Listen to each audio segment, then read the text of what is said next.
Hello, good afternoon, good evening, and good night.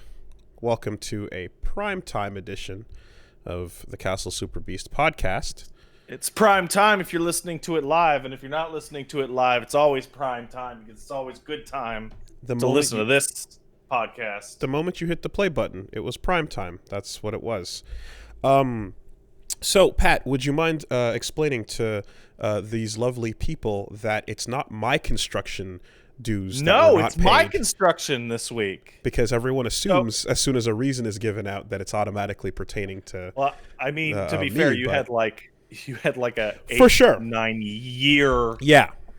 stint. Well, hey, there's construction all around when we live in this wonderful city, but sometimes when we explain what's going on, it's whatever. It's somewhere between the both of us. So, it's your construction payments that have not been paid.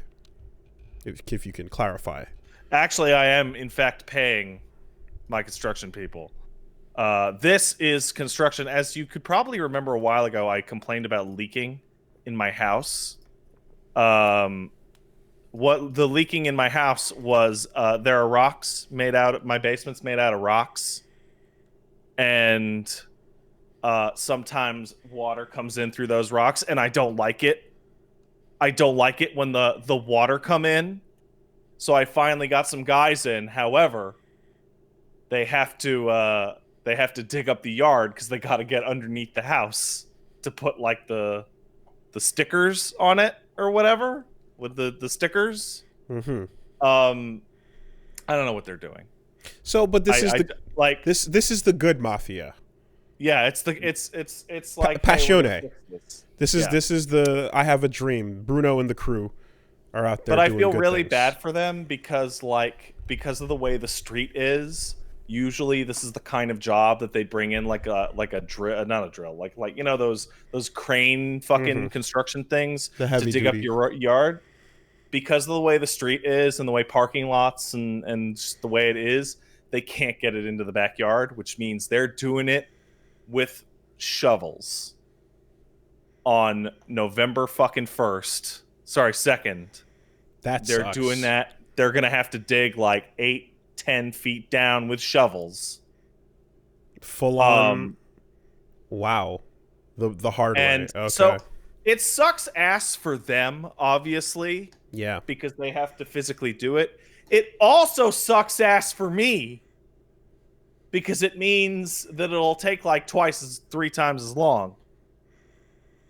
So from like 8 to 6 every day, there's going to be just dudes working hard outside my window. Yeah, the trade-off shit.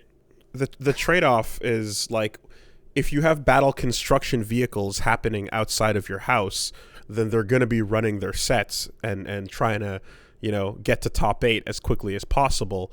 But at the very least, these giant loud vehicles will be done generally around 2 p.m., sometimes 2:33. They don't like to be out too long after lunch. So they'll just park that shit in front of a ditch somewhere, and you'll see a tractor with one of its treads halfway in a hole, and then they'll just get out in peace around 1-2 p.m. But if they're doing it by hand, then you're going to get that extra. There's nothing to be done. Also, full day's work. I can also just look at, like, let's be real. The spot I'm sitting in right now is the spot I spend most of my life. And that's fine. However, I could turn my head and just see them. So if they're just fucking a boot, I can be like, hey, quit fucking a boot. I do feel legitimately also bad for them because normally when you have a bunch of construction mans, right, it's the kind of situation where it's like, hey guys, do you want some lemonade or you want to come in and use the bathroom?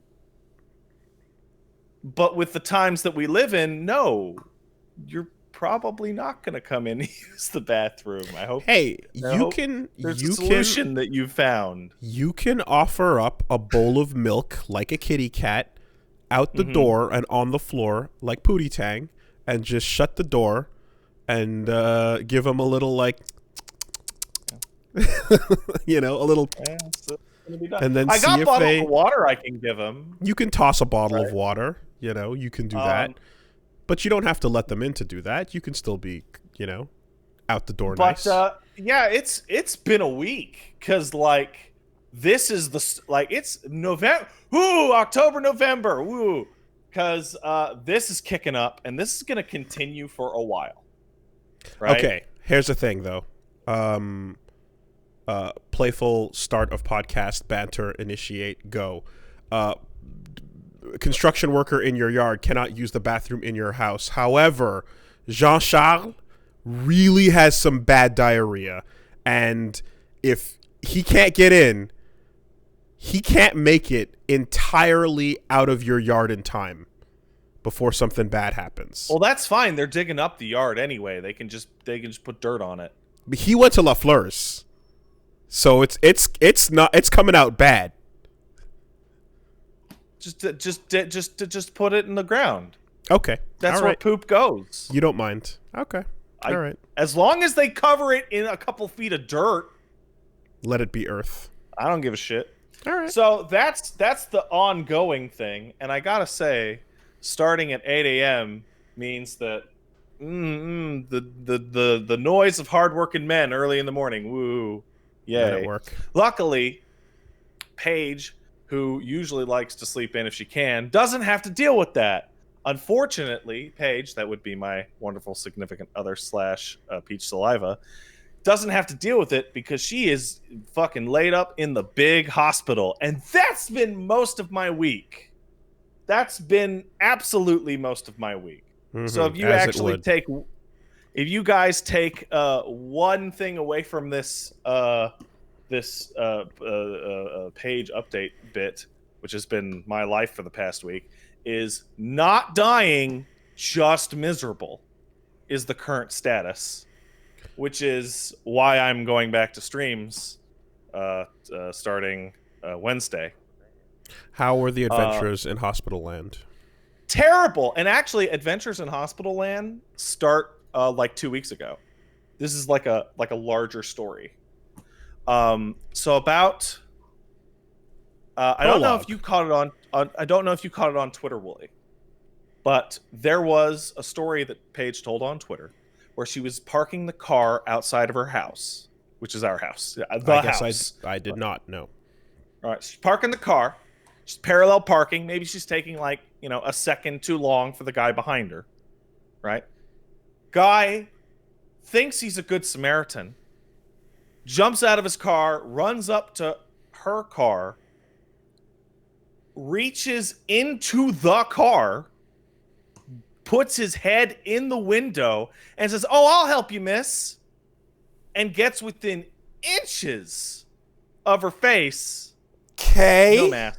No, nothing. K? Nothing. What? Right? What? Oh, yeah. And then help what? Twists her, and she's so like, "Oh, get away!" But like, you freeze because now human contact is nightmarish. And he pulls her wheel a little bit over and goes, "There you go," and like goes back to his car and is like waves like, "I did it, I helped." So that is. So you've probably been aware, particularly those of you who listen to this podcast a lot. Paige and I have been Paige was on to COVID like back in November, right?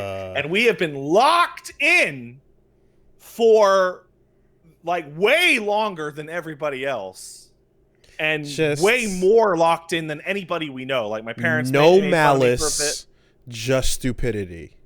Right. So in the back of our head, every day, there's that guy's a dumbass, irresponsible moron. That's the kind of guy who walks around and super spreads, right? Yep. And so about 15 days after that, starts up in the house. And that's when the fucking pit in the stomach starts to go. Now, the problem that comes up first isn't even the cough. The problem that comes up first is that Paige has a bad back that is prone to spasm. So she starts coughing and her back starts to explode. Like, just think of a Charlie horse that you punch, right? And that was already in when play. Yeah, and so we don't go anywhere, but after the third or fourth day of the cough, we decide, well, let's get you tested. So she goes down and gets the test. Have to help her back out of the car because her back's so bad. And then later that day, it's just, you hit that point of like personal pain. Just can't stand up. Can't stand up at all. And I go, and it's that thing. It's like, okay, well, you can't stand. Can you walk if I put my arm? No. And so we start discussing like, oh, it was the sneeze. Yeah, she's in chat right now. Yeah, she sneezed. That's what did it. Like, she sneezed and basically fell over. So we're having the discussion because if she lays directly on her back, right, like straight, like a vampire almost, it's like a 2 in terms of pain, right? But the instant she does any position other than that is a 10 on the pain scale. And this is a woman who has had a broken neck. The broken neck's probably the most painful, but a million other injuries, right, and illnesses. So a 10 on the pain scale that has her like screaming in agony is outrageous. Okay. So we start having the discussion, should we go to the hospital? Should we wait a day?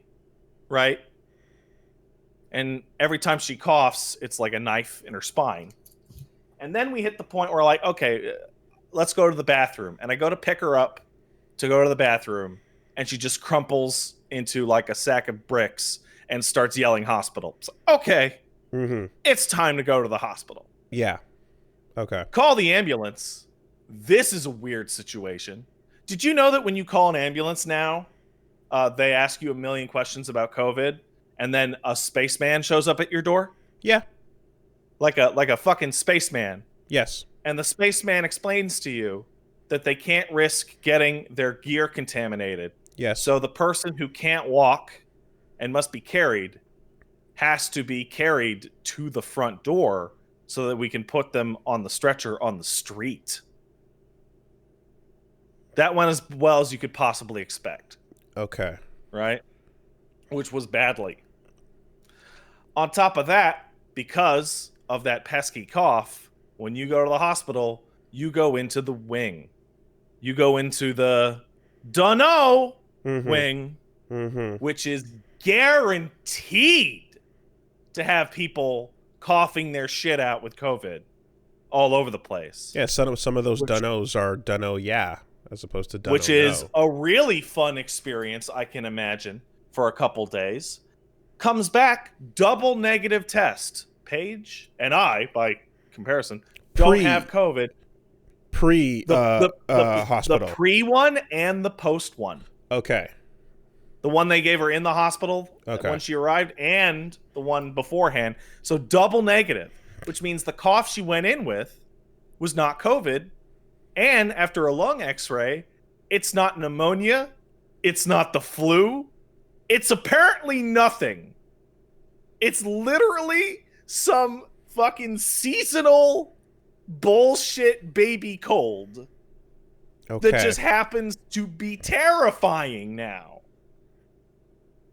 Yes, and when you combine that with again the vibration it causes, knife in the back. It doesn't matter what the source of it is. Yeah. 10 on the pain scale. So we spent the entire past week of the hospital thing, Paige being miserable, even on her morphine.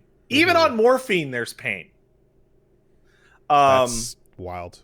Okay. Running X-rays, MRIs, everything. She's been currently walking under the disabled. morphine before, and that shit does magic. So that's kind of crazy. So for most of her stay, walking was just not available. Right. And for her entire stay, going to the bathroom is unavailable. Like, she's currently on a catheter right now because it's just not going to happen. So X-ray every part of her body, particularly her spine, because the worry is like, hey, you can't go to the bathroom. And you got to have the catheter, and you can't walk because of spine pain, right? Right? You take the MRI of the spine. He's got a hernia, but that's not like nightmarish. So it appears to be a Would combination. wheelchair do anything in that circumstance? You can't sit up. Yeah. Okay. So it appears to be currently a combination of a baby cough, some back herniation, and horrible cursed by a witch luck have combined to just annihilate everything in her back and press on all sorts of horrible nerve buttons to cause indescribable agonizing pain. And they have yet to actually determine what's up. Okay. That seems that seems like wildly scary that a 10 on that, pain chart is not something that's immediately detectable. Yeah, well. So currently, fine, just miserable. Waiting on more tests to make sure that it continues to be fine, just miserable, and then we'll work it through there. So that's been my week. Yeah. Also, played Watch Dogs Legions. That game sucks.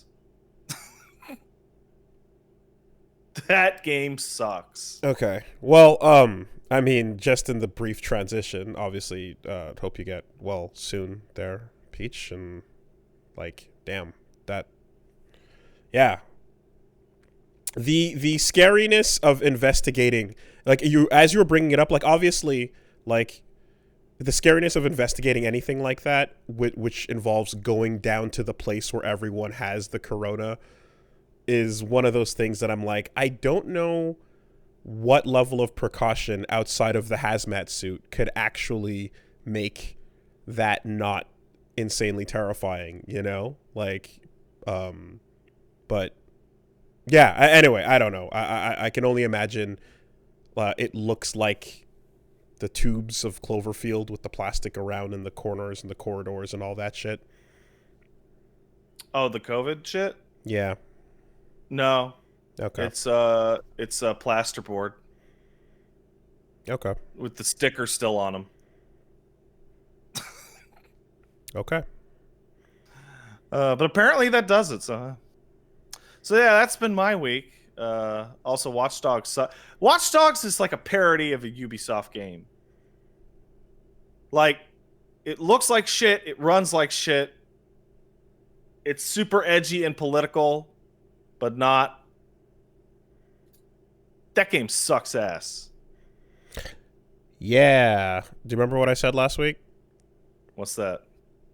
Somebody I know that worked on it wanted to get their name off of it. So. Oh, I don't think you mentioned that it was for Legion. I think you just said there's an Ubisoft game person who wants to get their name off. Oh, man.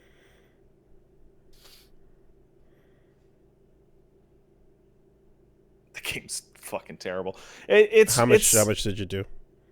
An hour. When you started to play Breath of the Wild and you got to play for 4 minutes and you were like, oh man, this is the best, right? The other thing, other version of that, where you start moving your character around and literally 1 second into controlling your character, you're like, no.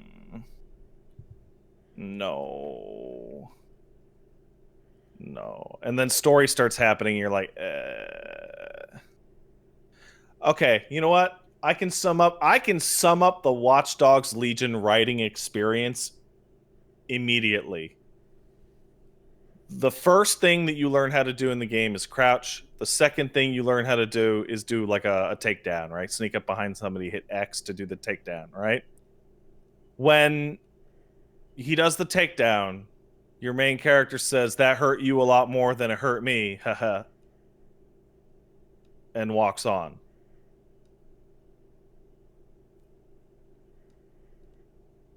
Did you skim 2 at all? Yeah, I skimmed 2. 2 had a much more interesting setting and character. This has no character. Yeah, you're the city, right? You're just everybody. You're random goons. Yeah. Okay. Well. Also, the game like looks like hideous. I don't know what.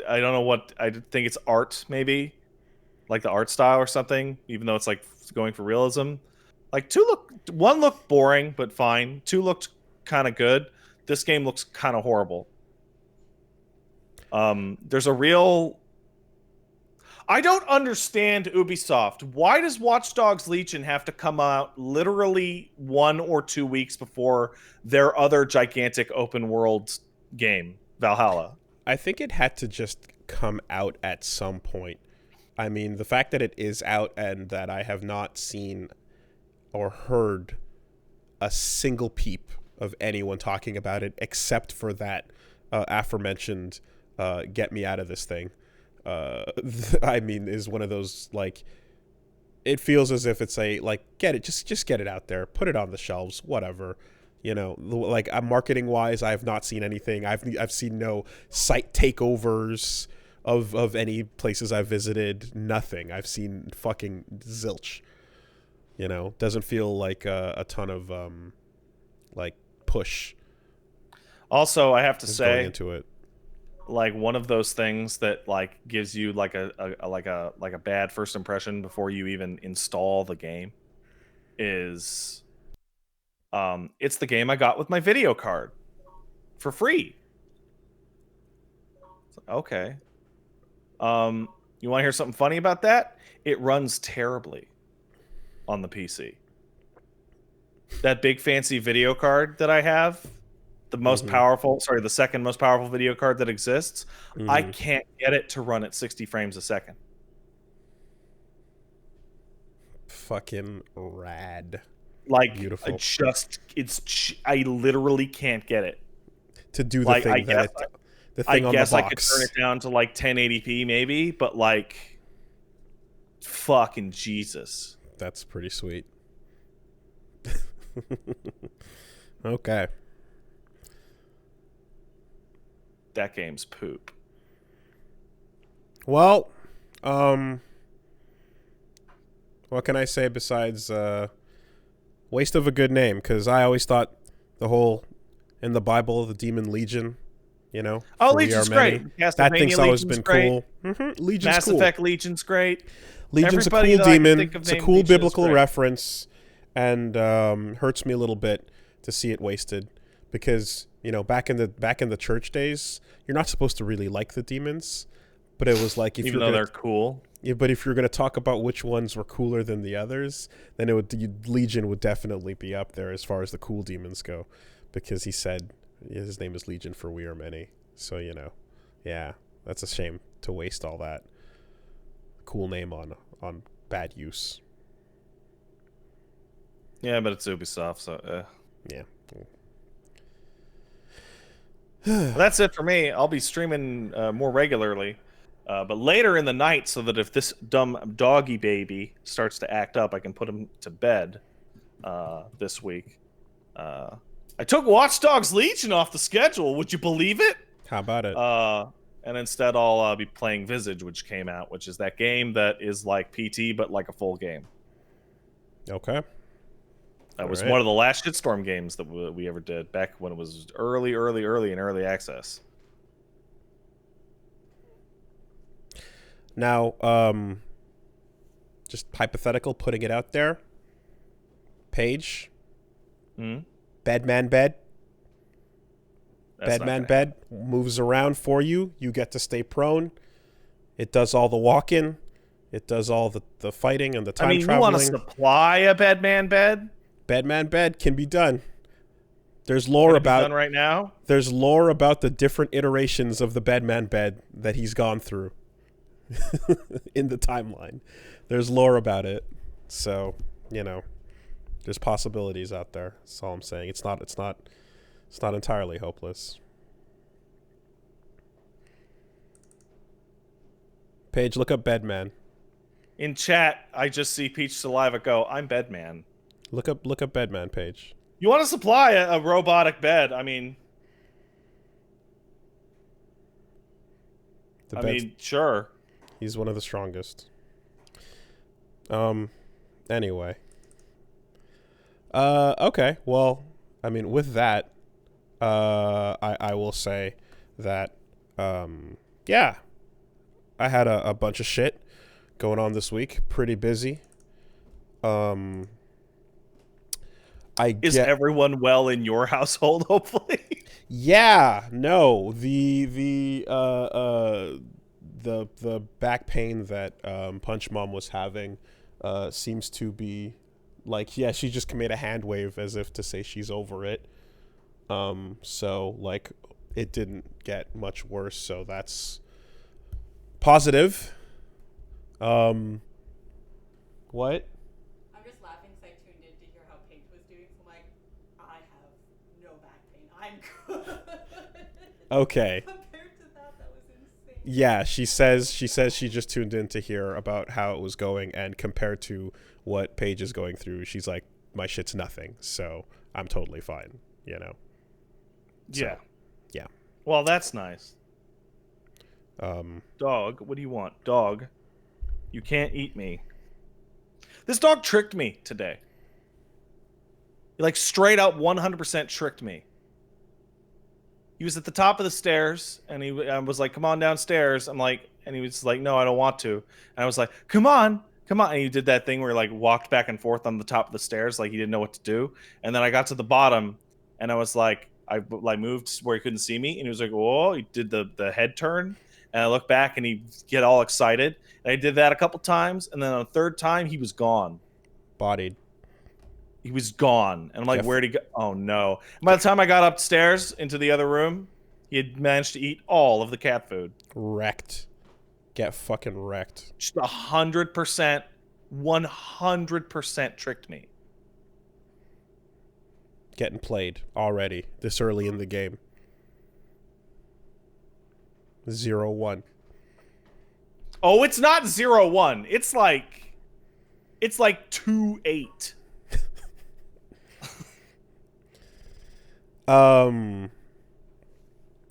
Well, anyway, yeah, in terms of stuff going on yonder this side, played some of that Phasmophobia, which I can now say correctly. Yeah, I know, right? So, I was greatly worried about it going in because it's in early access and it is jank. It's super jank. It feels really rough in a lot of ways, and the models are just, you know, there's a lot that's happening there where you're just like, oh boy, this feels like it's barely held together. And in fact, when I was doing a little like just test to make sure everything was okay, I couldn't get my voice detection working in game for some reason. That's not good. You need that. I do need that. And then I did discover the reason, and I fixed it.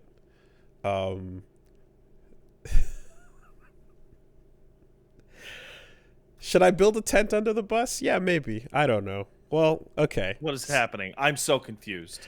The reason why the voice detection doesn't work, or didn't work initially, is because for the speech recognition system that it uses to function properly, it needs Cortana, and Cortana is exclusively available with Windows 10. Which I was not running on my game PC. Really? You running 7? 8. I was still running 8. Really? Yeah. Weird. Okay. So, because I had been running 10 elsewhere, and I didn't want to deal with it. So I was like, I'm not going to upgrade my gaming PC until I need to, and then this is the wall I hit, which is interesting considering the timing is like, okay, well, the replacement's in the mail. Shout out Artesian Builds, but the replacement is now on point to come in, and it'll obviously have 10 on it. But boy, I did not feel like. I'm so confused because you upgraded from 7 to 8, but you wouldn't upgrade from 8 to 10? No, that computer had 8 when I got it. Oh, okay. It had it the entire time. Yeah. So the other, like the streaming laptop I eventually got was like already with 10 and everything and yada, yada, yada. But yeah, so anyway, so that's what it was. So I'm like, all right, let me just, fix this by whatever, running it off of the stream setup instead. And we did that, and then it was fine. All the jank of the game is, and the tutorial also front loads a bunch of, like when you it front loads a bunch of things where you're like, okay, it's introducing these tools to you sort of one by one, but you're not, it's a bit hard to get a grasp of like what exactly you're like supposed to do with each one specifically. Because in some cases it's like you hold it up and use it. In some cases it's put it down.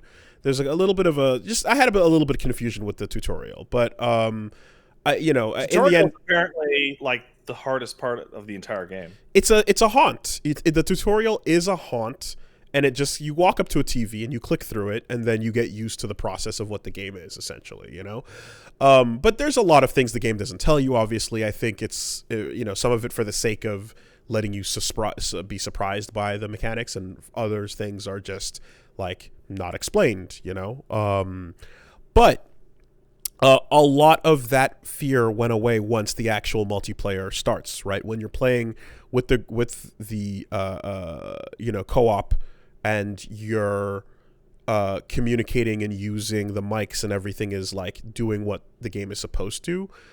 It's quite good. It's pretty solid, and I can see that the focus is don't worry too much about that stuff. Let's the meat of the game is gonna be once everyone is past that, and somebody who knows how to play or who has played before and is familiar with the tools will be able to give you tips and kind of guide the hips a little bit and stuff. So we were able to do that fairly well, and different types of spoops, different types of demons and oni and ghosts and whatever all have different personality types and different things they like and they hate. So when you're doing your basically like TV investigation mission, where you're walking around kind of doing like hey ghost, it's your boy type thing, it ends up feeling pretty fun and immersive, especially considering the way that the speech recognition works is you're not using Discord, you're using the in-game detection, and there's two forms of communication. There's local, so you can only hear anyone who's standing next to you, and if they walk further away, or if something pulls them away or something happens, then you cannot hear them anymore. And then there's your walkie-talkie, which everyone can use and share comms with. So that is a second way for people to communicate in the game, and it ends up working out pretty well. So that was pretty cool. Did that on Halloween night, as well as Among Us, which I talked about a little bit before. Pretty great, pretty straightforward. One thing I will say about Among Us is that the first map is, I think everyone's kind of used to a bit. Once you start going into those other maps where there's different games and things that you might not have seen as much, boy, does it get hard to lie. I think that second map's pretty all right, but that third one I can't stand. It's bigger and it's scarier, and I spent so much time getting lost that like when the meeting gets called and everyone's like, what are you doing? What are you up to? And I'm like, I don't know. I'm just wandering the hallways trying to find my objectives. It gets pretty rough. Where were you? I don't know. I have no idea, and like in some cases it was like, oh, what game were you playing? Or what quest were you doing? And then, if you have to lie about it, it's like, oh, fuck, I've never even seen this game before. This is not going to work, So, what I said last time maintains, in that if you've absolutely memorized the maps, the layouts, the vents, and all the games, you can definitely craft a cromulent explanation or alibi at any given moment, versus when we're all wandering around trying to figure out where the fuck the admin is, you know? Or in some cases, like I literally was too slow putting in the two-factor. There's a two-factor password thing that has to be entered to stop I think not a meltdown, but another type of major crash from happening, and just too slow putting the buttons in. And then we all didn't know really about the second thing entirely, so failed on that. Was way too slow with it. But yeah, that game continues to be what it is. Oxygen. Oh, there you go. The Oxygen mini game. So that was a fun little Halloween thing. Earlier in the week, I also took a look at some, I'd say the commonality is red and white girl action games, or like white haired, I don't know, whatever. I played Other Side and I played Helltaker. Both of these games have the same color palette. Both of these games have character designs that are like girls with white hair and a red detail somewhere on them. I'm trying to pull that together. That's it. They had that's it. Even though those two are just wildly different. Wildly different. And I had wildly different experiences and impressions of them. Helltaker, I overthought what that was going to be. I thought Helltaker was going to be, I don't know. Like, I thought there was going to be a slightly more than flimsy premise for these waifus to exist. And the game itself. I mean, the premise is I want to make a game that has these waifus in it. I was under the assumption of fan art bait. What I've been told is the creator wanted to bait artists into drawing fan art of sharply dressed demon girls, and this is a noble cause. I don't think anyone is going to bah humbug that. And I heard about that too going in, and then we booted up, and I'm like, all right, let's see what's going on. And then the game is basically just saying, yeah, you're a guy that woke up one day and realized you don't have a sharply dressed demon harem, and what kind of life is worth living without a sharply dressed demon harem? So you go to hell and you start building your harem, and that's it. And then you play this super fucking basic ass, like it could have been made on a ColecoVision puzzle game. Okay, so it is a puzzle game. Yeah. Because I looked at screenshots and I'm like, that's a puzzle game. And then I asked people if it was a puzzle game, and people said, no, it's not a puzzle game. And I was like, what's that mean? And I guess what you're saying is that it is so basic that the puzzles are just like. It is absolute. It is. You are standing on a grid. You can move in all directions, and you have a limited number of steps to make it to the waifu.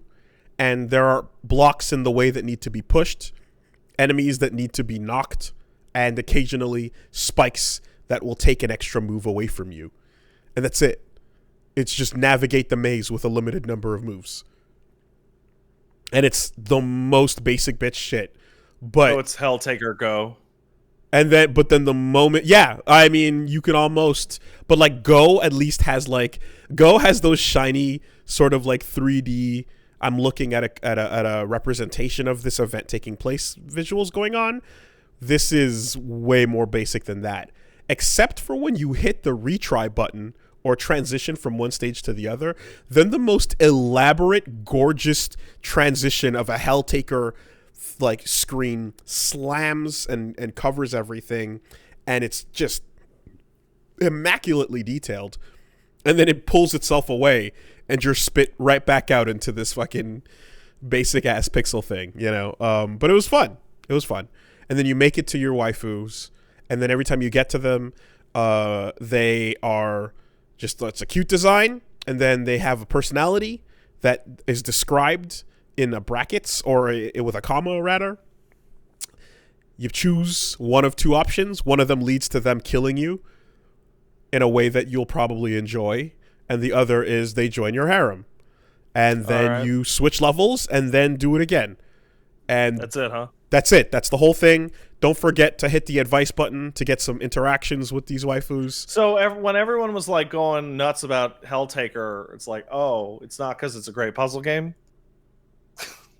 It's fine. It's just a basic puzzle game. It's completely fine as a puzzle game. They use that system in an interesting way towards the end where you have then to use it on a puzzle boss fight. So, you know, it's kind of like how you play Necrodancer, and then at the end of a stage, you then have to fight a boss and use the and use, you know, the same system in that sort of environment. It just does one of those. And, you know, the game is unapologetically parched and clawing for any moisture it can get. In many cases, your dialogue options are glug that gallon of water or sip the water from the martini glass, but you are never not thirsting in Helltaker. Yeah. 2 hours of your time, probably, you know. It's a super... It almost feels like a game jam given a little bit more time kind of project. But yeah, a fun little cute thing, and it's got some... The tone you're describing is the total Omake. 1,000,000% opposite of Other Side. Yes. Boy, could it not be more different, except for the colors they share, and the cast of well-designed girls that you kind of play as, or rather find. Other Side, have you touched it? Yeah. Okay. How far did you get? I did a sponsored stream for it. I played it for about 4 hours. Okay. It gets. I got to the boss, and fuck, like you are meant to build up a team over multiple runs for that shit. That thing is ridiculous. I could see the system and its unforgiving nature immediately on the first level. I'm like, oh yeah, this thing wants you dead. Healing is at a premium. Not available. You don't heal unless you sacrifice a unit to do so. You cannot, like, you can upgrade moves, but you have to spend currency to lock them in to a character, to lock in a move that's upgraded, or lock in like a whatever it's called, the memories, right? It in the end, it was very stylish, and I do like the, you know, I do like the permadeath of the units. I like the grid system, and I like how you can kind of set up combos, or like what it was kind of getting at. It front loads that railroaded set of missions, tutorial missions, really aggressively, and I basically kind of got, I don't know how to describe it, but there's a very unpleasant feeling where you're just drowning in explanation windows of systems that you're like, I haven't had a chance to internalize the last thing I read. Now I have literally 3. You should play Crusader Kings. The comparison is XCOM as well, right? That type of system. But yeah, it all kind of culminates into a point where I enter a mission, and you're seeing I can see in the background the daughters are appearing in cool like ways on the map, and enemies are showing up in places, and I'm hearing them exchanging dialogue, but I can't see it because there's a tutorial for a system that's blocking that. But over that tutorial is another window for a different tutorial blocking the first tutorial window. And it's just going like, hey, make sure that you know about this type of thing. And I'm like, there's 3 levels of fucking screen obfuscation happening here. And I'm like, guys, like, you gotta handle this differently.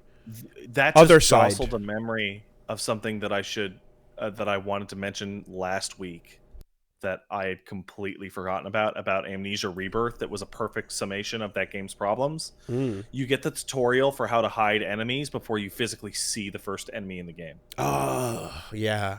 So like it's Yeah. very spooky and it sounds like there's something might be around, and you like climb up an elevator and walk out onto a landing, and it goes hide from enemies by looking around corners, and here's the buttons that you use to do. And it's like, okay, well now I know the enemies in the fucking room with me. Great, thank you. I found some bugs right off the bat. I found that if you have a controller and you have a mouse cursor, you can select 2 different options on any menu at the same time, which invariably leads to fun. And when you set the subtitles to extra big, sometimes they overlap like actual like some of the poems or loading screens or cutscene things. Seen a couple games that have like big UI stuff, and it's like, oh, I appreciate it. And then when you actually do it, like it just breaks Untested. every frame. Untested. Like, why is this in here? Yeah, and in this case, like there's a poem that you start the game on that plays out, and then the big subtitle version is just appearing, overlapping that main one, but the text is fading away faster on the subtitle, so it's not helpful to read that, so you just revert to reading the original anyway, but it's blocked. You know, so yeah, there's some stuff. The whole daughter generation thing is pretty cool and very edge. You know, the music gets a little bit Evanescence at points. That whole game feels like an Evanescence album. It could be. It could be. It could definitely be the liner notes with the scarves and the shields and the long white hair. But it was there were some cool designs, you know. And the cutscenes seem to be implying a story that could be interesting, a world that could be, you know, going places. But yeah, the edge was present, and it was the only, and I did like what I played. I did enjoy the gameplay once it was going. You know, there was a couple rules to get used to. When actions and movement take from the same pool, man, that's mean. You know, like I'm so used to like these turn-based strategy games where you move and then you shoot, and these are 2 separate things, and maybe your character is really, really cool and they get to do one of those things twice. But in this case, it's like, nah, you have 100 points, you can only use 50, otherwise you go into burst mode, which is going to take extra long when your second turn comes back around. Essentially take a second turn immediately.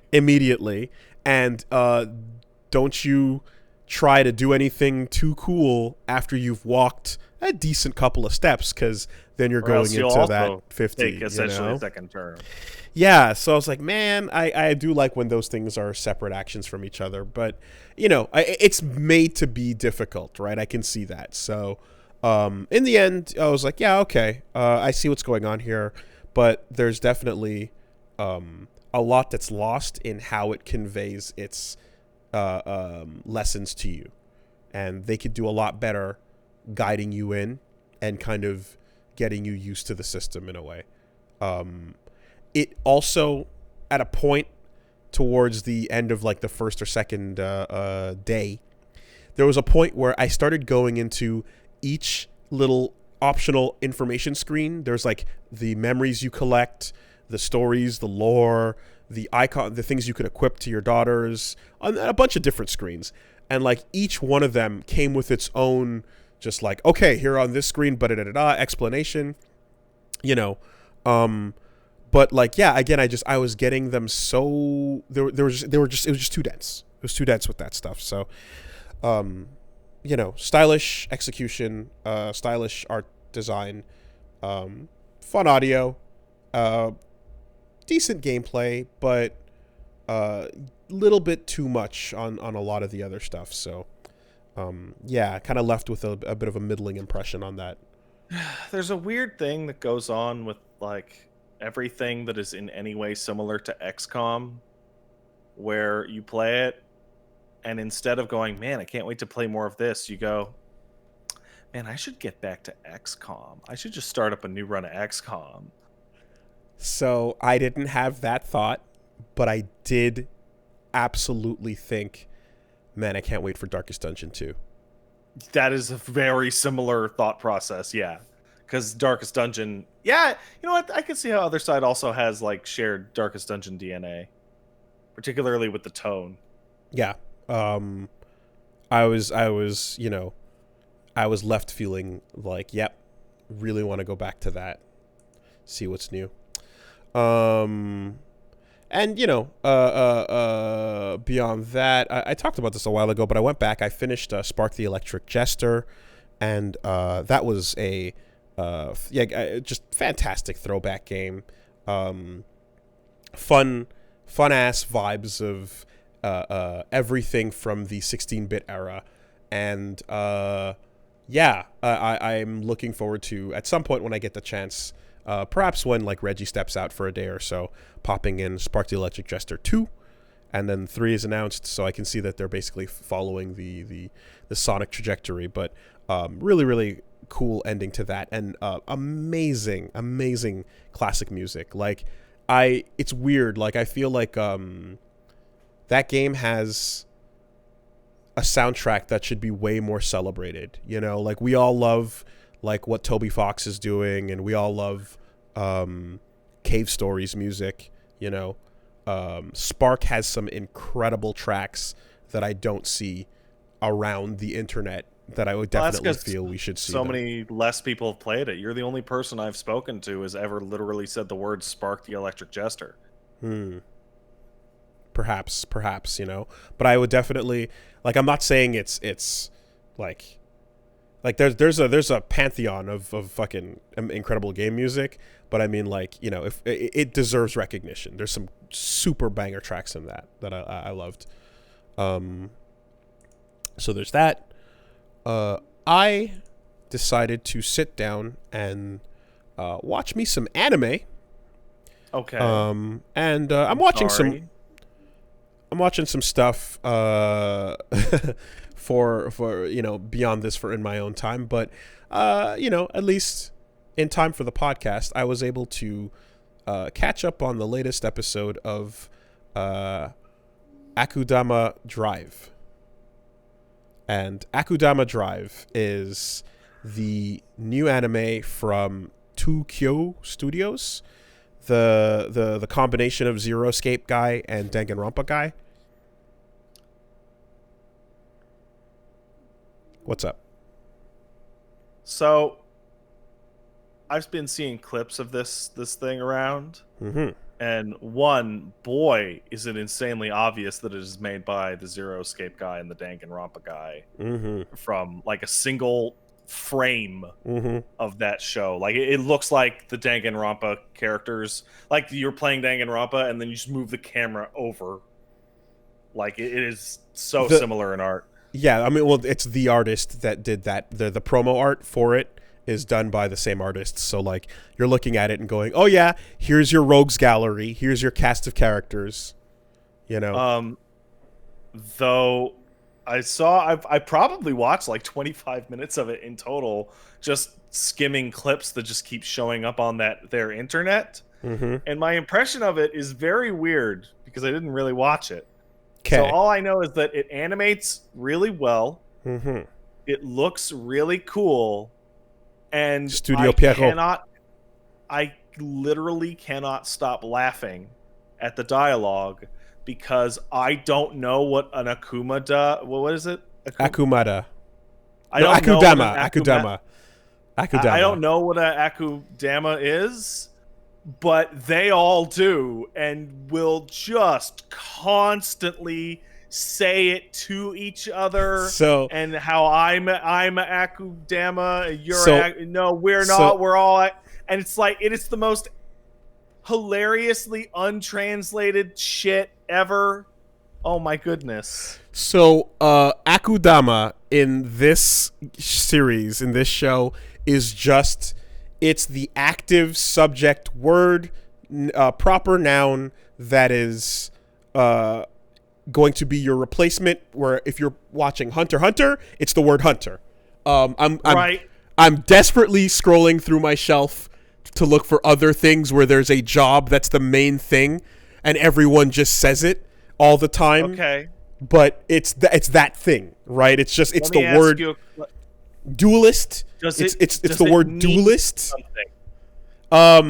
They have not yet ninja for Naruto. Absolutely. Hero, wizard. Yeah. Alchemist. Alchemist. Yes, it's your active job. It's the big job. Right. In this case, they have not yet had a full-on explanation, but it seems to, through context, mean criminal. Okay. It seems to mean criminal. I think pirate. The people subtitling it may have wanted to change that, because literally all I can see whenever anyone talks is all according to Keikaku. Mm-hmm. So the thing is that it's the name of the show, so they're probably gonna be more on about keeping it on brand with the title, and at some point there will likely be a breakdown screen with two little puppets explaining what actually an Akudama is.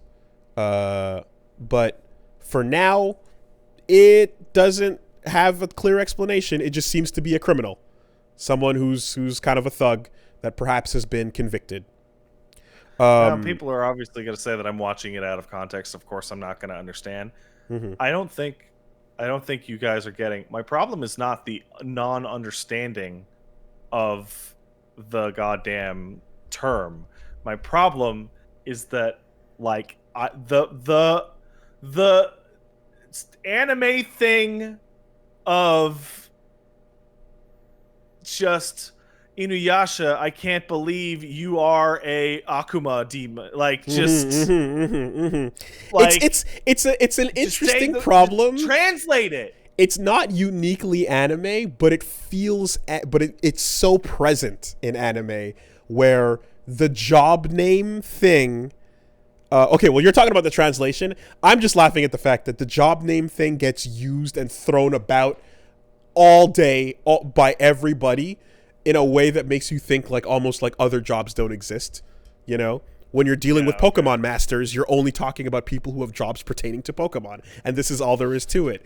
That's a nightmare. Yeah. It kind of like you have a bit of a slower time painting out a world where it's like, all right, you're not a pirate, but I'm not going to use One Piece because I don't fucking know, but you're not a ninja, but like you might be like a ninja librarian or historian, obviously Jedi in fucking KOTOR end up having this interesting thing where they're such a big old important lore ass job, but in the actual world they're fucking kind of hated and despised, which was like interesting when I was going through that. I like that little flavor on it. But the anime job is always like, I'm always on the lookout for just like, all right, this one's about Beyblades, so everyone's gonna be talking about how the economy runs on being a Beyblader. And if you're into Gunpla and you build your Gunpla, you can pick up chicks. So says fucking build fighters. You can literally have a Gunpla built and sent to the girl down the bar, and she'll be like, "Oh my goodness, wow, such good taste." So yeah. Anyway, it's a good ass show. When I read subtitles and there's just like hardcore, like non-localized stuff in it, that particularly if it's made up words, all I can think of is that I just checked, the story takes place in Japan, but they're all coming off like horrible weeaboos. Again, I give it slack here because it's the title of the show. It's capital A when they say it. So there's gonna be something to it that might not necessarily just be, it's just a replacement word for criminal, because the world setting is also kind of weird and there's some crazy shit in it that is not like fully explained yet. Oh. So yeah, we're kind of waiting to see what it means, you know? But, you ever see somebody else say something that perfectly encapsulates what you wanted to say? mm-hmm. And it's like, how can I get this across? Because it's such a weird thing. And I saw what might be a dumbass in the chat making fun of me for the fake question, why didn't they just translate the word Pokemon? And that's exactly it. How about that? Pocket monsters sound stupid in English. Pokemon sounds fine. Sure. And Pokemon isn't a word. It was a made-up noun. Yeah. Also, good luck fitting a fucking Zangoose in your pocket. You know? That shit should be called Ultra Criminal Drive. Sure. Once they're in the Pokeball, of course, they can fit it in your pocket. And then they should. Oh man, I can't believe you're an all caps ultra criminal. Perhaps they should be called digital monsters. Maybe. The thing is,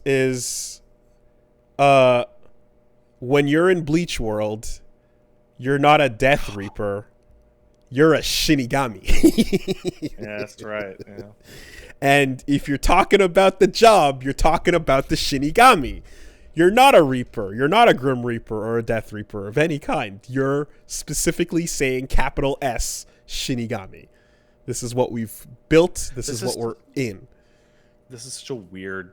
I feel like I'm nitpicking this really hard, but like I'm not like this is not an unknown emotion that I'm feeling, right? Like particularly when you watch subtitles and there's just shit that's just like wildly out of place with the own subtitles. Yeah, I think again in some cases it's just I don't know. It depends on where it's gonna go. I know that in Danganronpa's case. You have a weird thing of like you could have just said, "Oh yeah, this is a like prodigy cook or a prodigy sports star," but they have the specific terminology in the untranslated version, which is super high school level, and super high school level is the way of saying you are the best, like. Junior whatever in the country, and they just translate it into ultimate, you know. Ultimate simplifies that, I think, but it still is not like ultimate is kind of implying like, oh yeah, that's the best whatever, that's the best cook if you're the ultimate cook. But like it gets used in ways that like you're like, ooh, the language here is I'm really confused by what you mean when you're describing like your super high school level skill is luck.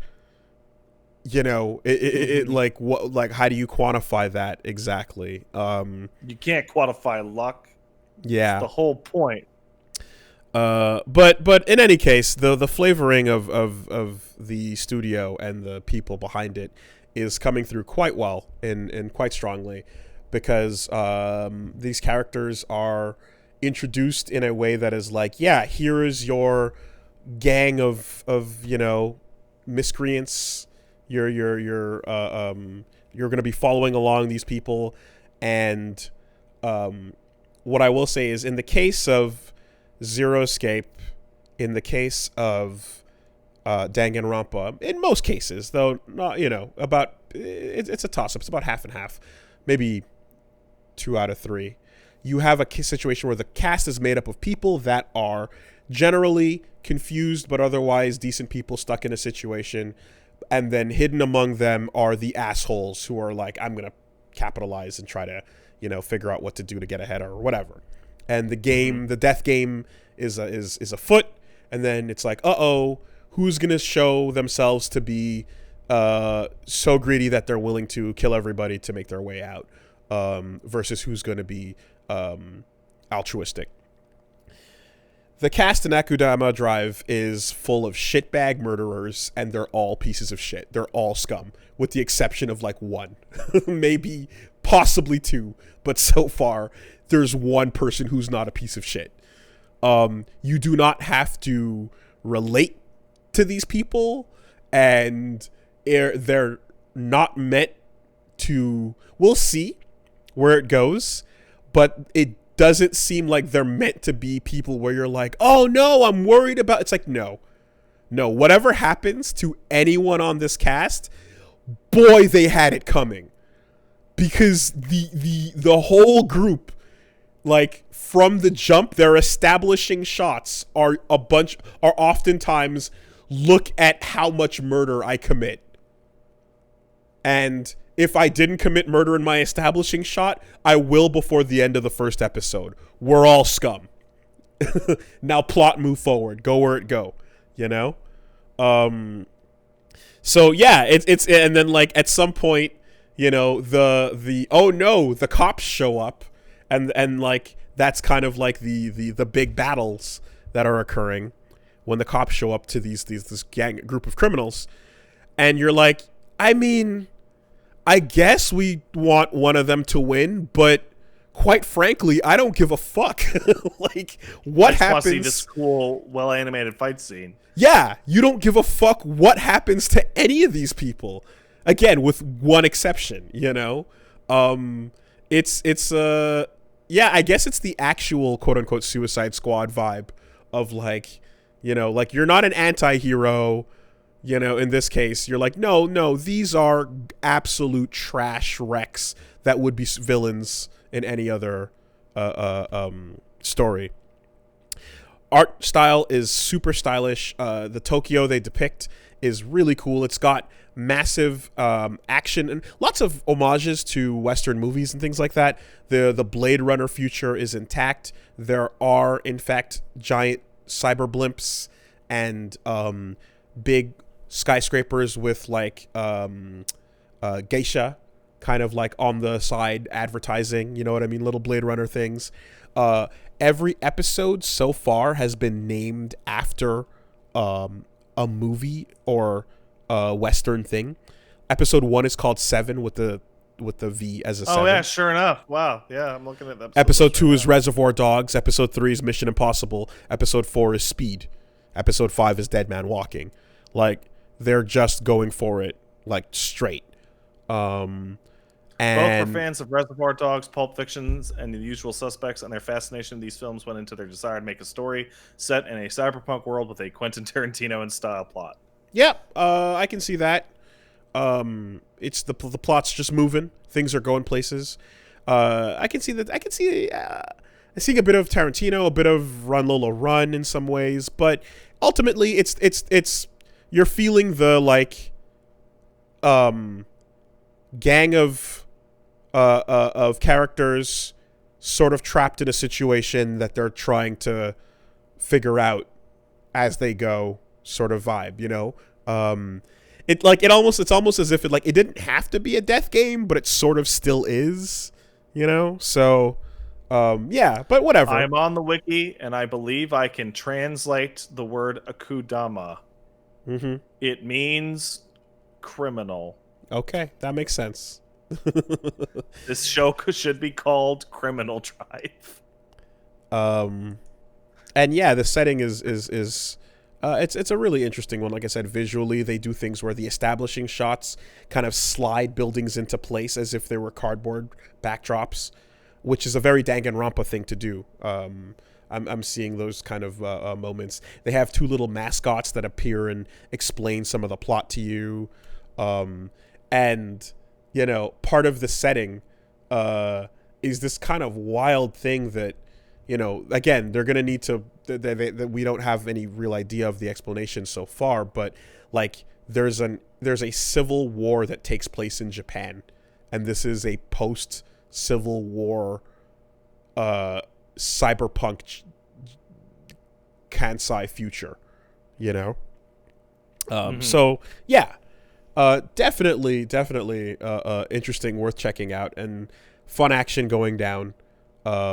Very, very simple ass characters doing their simple ass things, and again, it's nice to kind of, it's not nice, but it's interesting to have a thing where you don't have to root for anybody. You just follow along, and whatever happens. Well, it's you gotta root for Swindler. Sure, but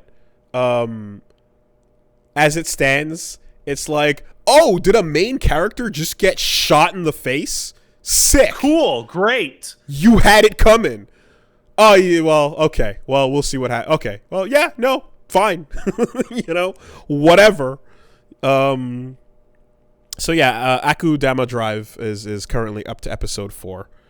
And it's fucking killing it. And yeah, I first learned about it in the form of Big Dreadlock Man punching the shit out of a bunch of robots.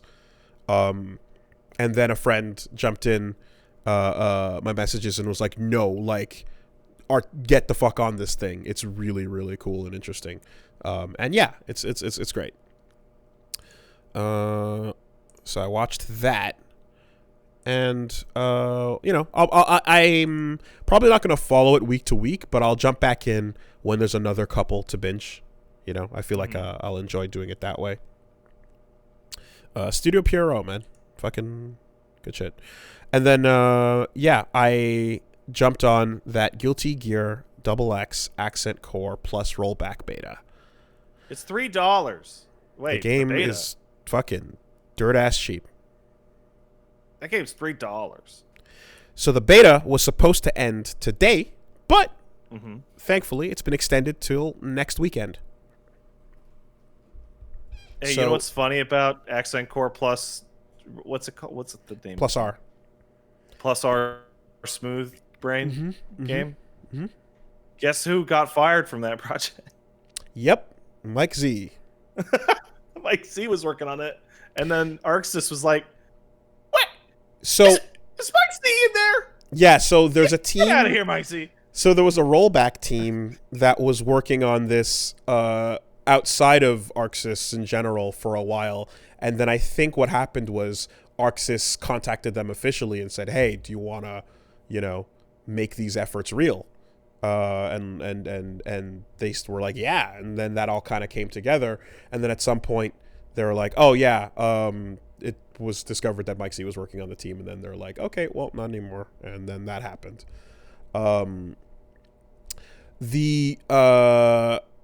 So just like KOF, when you get it, you got to go to your beta tab in Steam and switch the environment to the rollback beta. And I can say that shit works. Guess what? It fucking does its job. I played a bunch of it, and I would say I got a good 30, 40 matches in. I had... what would be the stat on this? I had a couple of really bad matches. It was not as perfect as, say, KOF was. But I think I had a total of like 3 bad matches out of that 30 or so. And I was going with the recommended offset. So, don't... What is it, like 2? I put it on 1. The recommendation was on 1 for me, so I put it to 1. There's a good Keats video kind of talking about the, like, it's like, you don't, like, putting it on 0 across the board is like, everyone would want to do that, but it's probably for the best. Yeah, let's be realistic. Be realistic, exactly, But I was playing it on 1, and yeah, 27 out of 30 or so matches were totally perfect, and then there were 3 that were pretty awful. But I had a good ass time with it, and I got my ass fucking beat. Yeah. And then I won some games. It wasn't too bad. By the end, I was like, hey, I think I had like a 30% win ratio or so from those games. So I'm like, okay, I can do some stuff, but boy, when it is not your turn to play in that game, you just get absolutely fucking annihilated. And there's all these great clips of people playing, and they're getting their souls taken. Are you familiar with the parlance of getting your soul taken? You've explained it to me like 2 or 3 times, and I laugh every time, and then I immediately forget because it's more specific than I thought. Whereas, like, is it like forcing a burst and then bursting them yourself? Grabbing someone's burst. Okay, yeah. Like you have one get out of jail free card when you're getting your ass beat, and it's just a big old pop, stop hitting me. And knocks them back, and knocks everybody back. And if I know that you're about to press it, I can just absolutely let you do it, block it, or move in before it activates and grab your ass. There's a great clip like Jay Wong popping a burst out and Potemkin just goes nope and fucking anti-airs it. You know, it's so like it's the ultimate form of like you had one shot and you were so predictable. I downloaded you so thoroughly that I knew the exact moment that you were going to try to shoot your shot, and I stuffed it out of the air. Yeah, absolutely shut it down and go home. At the very least, take 5. After you get your soul taken, take 5. The Montreal Air Dasher crew, the anime boys, I believe they had a policy of 20 push-ups if you get your soul taken, and that's about right. I think I stand by that. You get your soul taken live, everyone sees it, get the fuck on the ground, hit the deck. Sweat it out, bro. You ain't playing, you know. So that was a good ass time, and of course, since the beta has been extended, I'll be taking a look at that Thursday night on Get Into Fighting Games. We're gonna jump into the lab. We're gonna break it down, and I'm gonna be joined by my boy Kizzy K. Dude, your intonation on the title of the thing I've heard a million times threw me for a loop. Hmm? You said Get Into Fighting Games, and I thought, like, what is this? Is this a new segment where Wooly punches a game? Just completely just cut through my brain. Okay, well, anyway, GIFG. English is weird. Get Into Fighting Games for Glory going down. Kizzy K's jumping on with us. He's going to teach us about that plus R. We're going to get into it. I can't wait. I got my bike in on deck, and of course, I got to fucking learn how to play for real. That's not enough. I also have some other characters. That's not going to happen. No. No. I'm saying he's coming in to teach. He's coming in to teach. Yeah. So I gotta get my shit on point with that.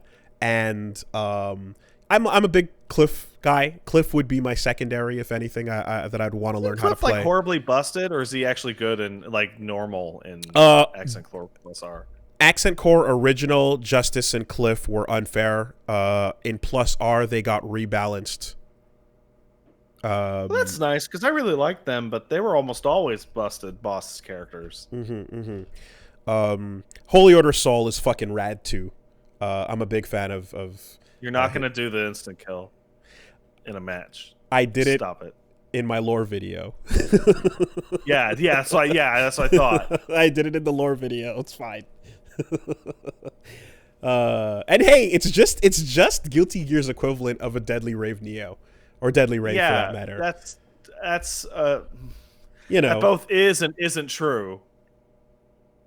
It is a Magic series into a final input. I can mash out a Neo Deadly Rave. I've never done Holy Order Soul's fucking instant kill. Not out of training mode, at least. In match, no, I definitely not. But it's super rad, and it's the type of thing that makes me wish there was more of that in the game. You know, I wish there was more of those. Like, you can confirm into an instant kill if you fucking have the win condition set. But yes, that's gonna be going down Thursday. So yeah, all of that good shit, of course, over at Wooly Versus, and this week we continue with Mario Galaxy 2, Infinite Warfare, and 13 Sentinels, which are all going to be going down, you know, on the regular slots. And then so I just want to talk about 13 Sentinels for just a second.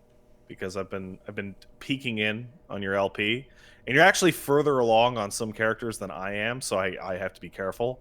But what's his name? I forget the guy's name, but the guy whose background starts with the flames. He's the World War II kid with the hat. Mura. Mura. I scrubbed around back through the episodes until I could find you pressing start on that character.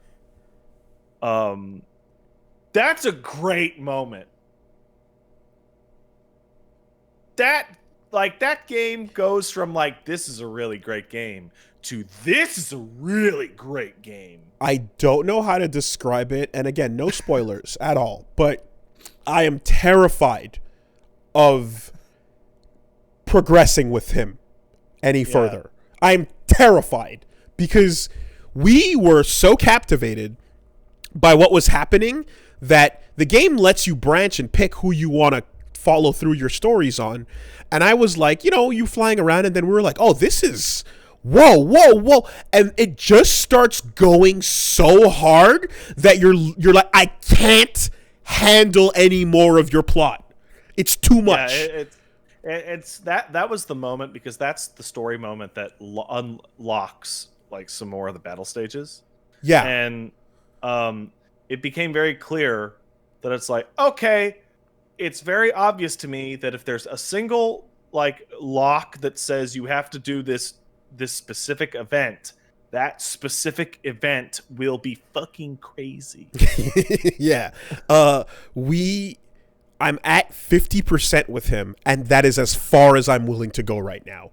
Yeah. I'm like, I have to fly around the rest of the roster and butter everyone's asses up and get them nice and fucking, ready and red, because I cannot deal with the fucking haymakers coming from this dude's plot.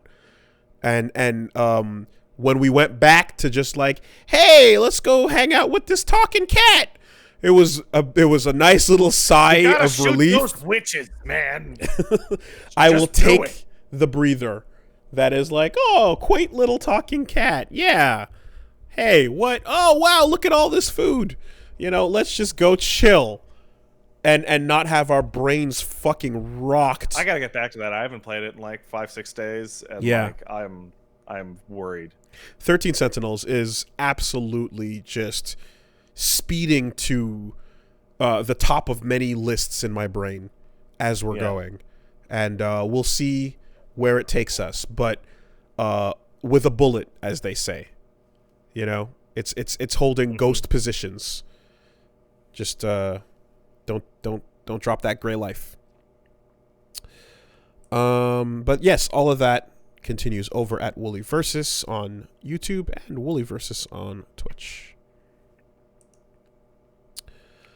All right, I think we can take a word from our sponsors, and then let's do that. Check out what's going on. This week, we've got a couple things we want to sell you. The first of which is food.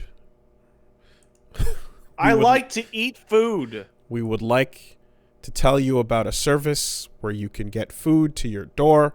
It is called DoorDash. It is You might be able to, if you look carefully enough through the DoorDash menus, find something that'll sell you yakisoba pan. Yakisoba pan. Yeah, pan if you want to, sure. You might even find a hamburger. You might find a hamburger. Hamburger might be on the menu. Dude, oh man. Okay, like, it's no secret that Japan's crushing it in the corner store department. It's true, yeah. And they've got all kinds of amazing things to offer that we don't have over here. You can walk in there and just be like, holy fuck, look at all the flavors, We're light years behind. But hey, you'd be surprised, because on DoorDash, sometimes you can find little shops that'll be like, yo, we'll deliver you some little treats, some little goodies, not necessarily a full-on sit-down restaurant, but little convenience as well, And yeah, they're working with over 300,000 partners in the US, Puerto Rico, Canada, Australia, with all your local go-tos, all your favorite chains, your mom and pops, your big places, whatever you want to eat, DoorDash has got you covered. And you need to eat the food. So here we are selling you the food. It's just that simple. And of course, you got the safe delivery option, contactless. They simply show up, put the food down in front of your door, and they give you a little heads up and be like, hey, your food's here. Go eat it. Eat up. And if you don't get there in time, when you're walking up the stairs to get your food, you get a text message, which is a picture of your food. There you go.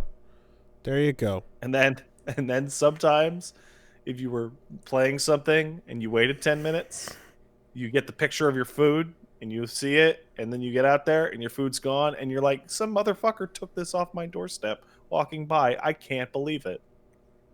So go get your food right away when it shows up, because miscreants, might take food off your door. I knew a person who was like, hey, yeah, I'm gonna use DoorDash, and then they didn't use DoorDash. You know what happened? What? They died. They died? They died. Their life ended. They perished. So that's what happens. So listen, I don't think that's a real story. I don't know. I'm just saying. I heard that, that was the end. So, hey, DoorDash is great. And right now our listeners, I have a real story for you. I heard that somebody used a competing non-DoorDash food service and received a text message that was, your food hungry, and they responded, what? And then they got the message, gone, and then their order was canceled. It's not what you want. I'll tell you what you want. You want $5 off and 0 delivery fees on your first order of $15 or more. And you can get that when you download the DoorDash app and enter the code CASTLE. That's $5 off and 0 delivery fees on your first order when you download the DoorDash app in the App Store and enter the code CASTLE. So yeah, don't forget, code CASTLE for $5 off your first order with DoorDash. Thanks, DoorDash. Thanks, DoorDash.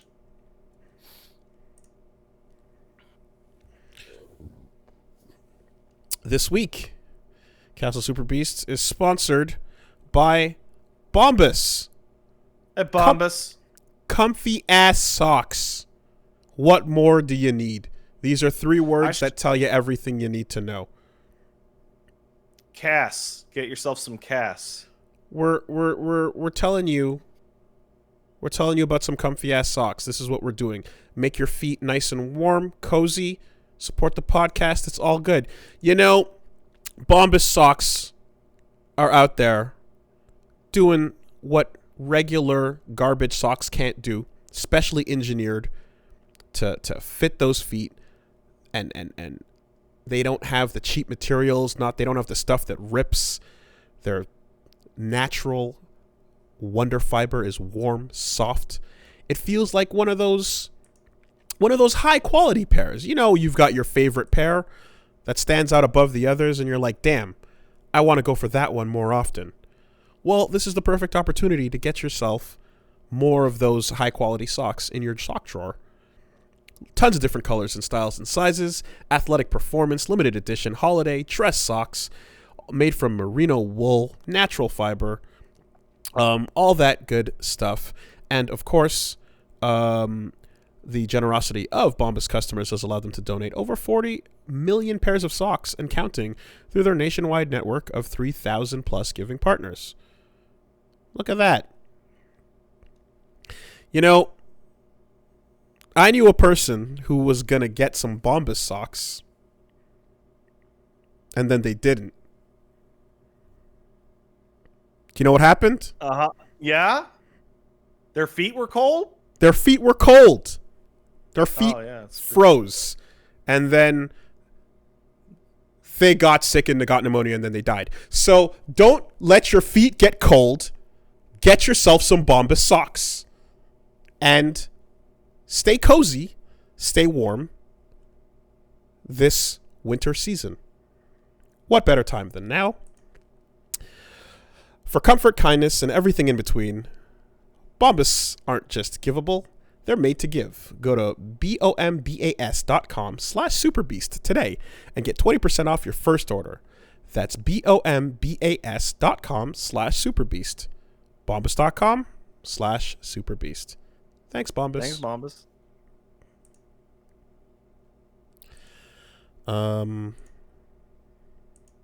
And hey, what more can we tell you about ExpressVPN?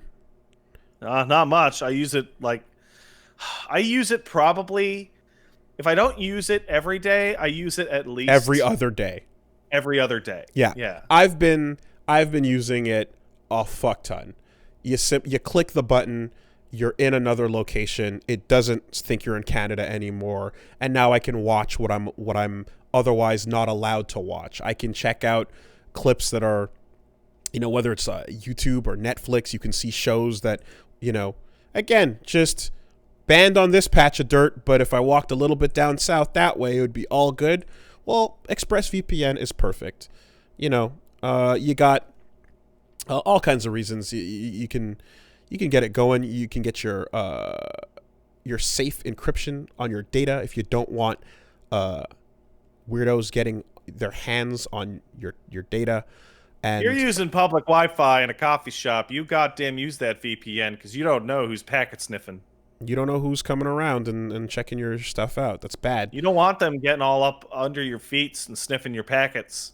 Here's the other thing. A lot of VPNs out there slow down your internet and make things awful, and then you kind of go like, oh man, what's going on? Why am I taking a hit in my speed? And then you go, it's because I had the thing on, and I got ExpressVPN. None of that. Works just as good, just as fine. No problems once you tap the button. It's just that simple. ExpressVPN. Like, legitimately super often happy usage on both our parts, I can say. Right? I fucking love it.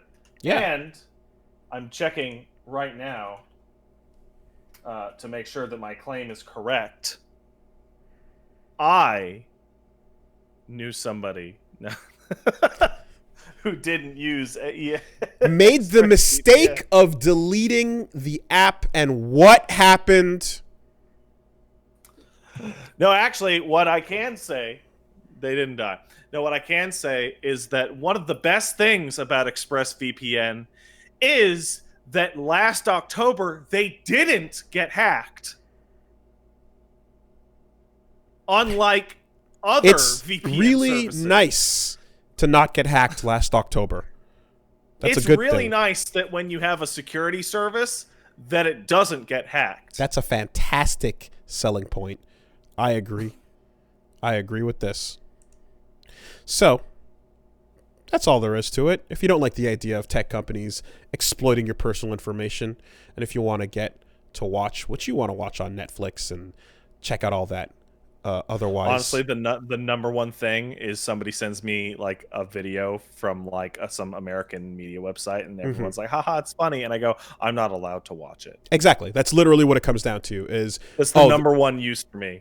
Yeah. I'm sitting up here in Canada being like, there's a lot of media coming out of America that I want to check out right now, and I'm not allowed. Let me hit this button. Now I'm allowed. Haha. Yes. So you can visit expressvpn.com/superbeast right now, and you'll get 3 extra months of ExpressVPN for free. That's expressvpn.com/superbeast. To protect your data, go to expressvpn.com/superbeast to learn more. Thank you, ExpressVPN. Thanks, ExpressVPN.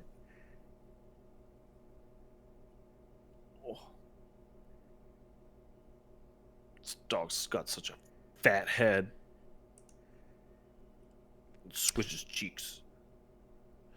All right, so a lot of stuff going on this week.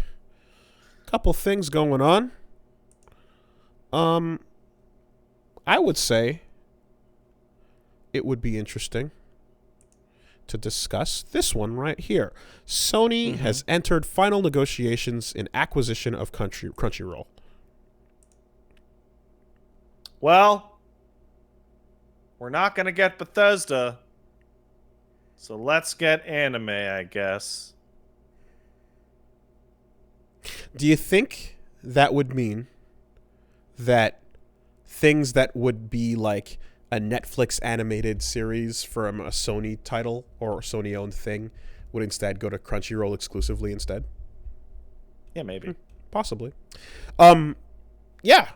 Sony is currently working on acquiring Crunchyroll, and who knows what this might mean, but for what it's worth, if you were not aware, Crunchyroll is currently owned by AT&T. So whatever the fuck, like people are like, "Oh no, I hope Sony doesn't ruin Crunchyroll." And it's like, more than AT&T.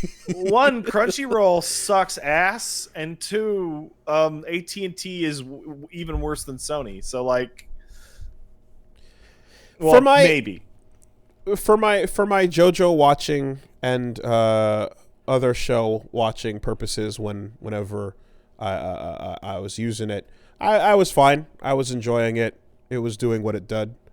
But yeah, obviously finding out about the whole subtitling thing where they don't pay their subtitlers or enough, and like some of that shit was like, oh man, I thought Crunchyroll was like fucking solid. You know what I mean? Like, it sucks to kind of catch that there's even controversy about this, where, you know, otherwise you're just like, look, I'm more than willing to be like, yeah, I'll pay to watch some good anime in the highest quality you can stream at me. Like, I'm fine. I have no problem doing that.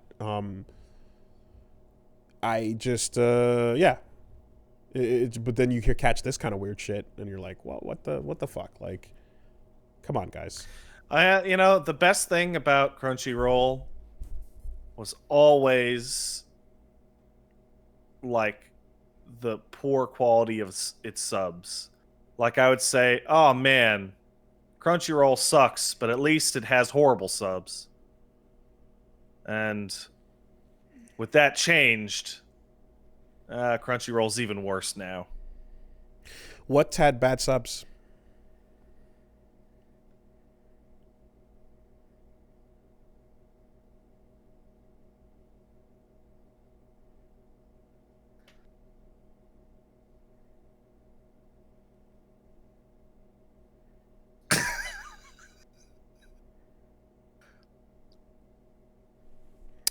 Okay. I really enjoyed when I heard about Crunchyroll because it meant that I could read horrible subs whenever I wanted. Right, okay. All right, okay. Yes. But now it looks like they won't have horrible subs anymore. Hey, second time. I got it the second time. Okay. All right. Nothing flies over my head. I would catch it. Yeah. You know, have you ever tried watching anime on the Funimation website? No. It's I've not. It's really weird because if you have a blocker on, then it's just raw. You can't see the subtitles. So nice. Then you take the blocker off, and then the subtitles are there, but it has a couple of commercial breaks in them, and sometimes they're like, you know, like a gathering of 4 or so, and it kind of just gives. I'm like, oh man, it feels like I'm watching television again for a moment. It's weird to. It's just it's just a feeling I haven't had in a very long time. When I was like, yeah, like this long period of commercial break in the middle of watching a thing. And yeah, I was like, that's a feeling I haven't experienced in a long time. You know, then I just signed up and got rid of those commercials, so, you know, that's fine. I don't like commercials. Nope. I signed up. I got rid of them. But it was definitely a moment of like, man, remember when something would go on break and then you'd have to like stop and think about what you're gonna do for a couple minutes before it comes back? That was a feeling. What I remember more vividly than that was Bishop kicking the door down into the X-Man meeting room and yelling "Assassin!" and shooting towards the camera. And then coming back from the commercial break, he yells "For the future!" And like, so much media was built around commercial breaks that when you watch them decades later after the death of TV and the commercial break just fades out and then fades back in, you get whiplash from a lot of the tone changes. Netflix has shows where like it just fades out and fades back in, you know, and that's what it is. But the way it's working on in that Funimation stream is that it's just interrupting. Excuse me, it's just interrupting whatever's happening. So that's there is no pause for like drama or fade out. It's just absolutely interrupting at this point, you know, and it is what it is. But yeah, you know, in any case, it was just a little bit of a like, oh wow, right, that stuff. I don't know what it means when Sony acquires Crunchyroll. I don't know whether that changes anything at all. They're gonna take all the boobies out. See, but someone was just saying that AT&T is known for censoring shit. So, does that even mean, like, you know, if it was Crunchyroll as an independent anime joint with a bunch of people doing their thing as a bunch of just like otaku that are like building this thing from the ground up, and now they're being acquired by a big business, that'd be one thing. But the fact that they're already owned by AT&T makes it much of a just like, they're just trading owners. I have bad news for everyone out there. Unless the person making the thing you're watching is broke, at some point they're owned by a big horrible company.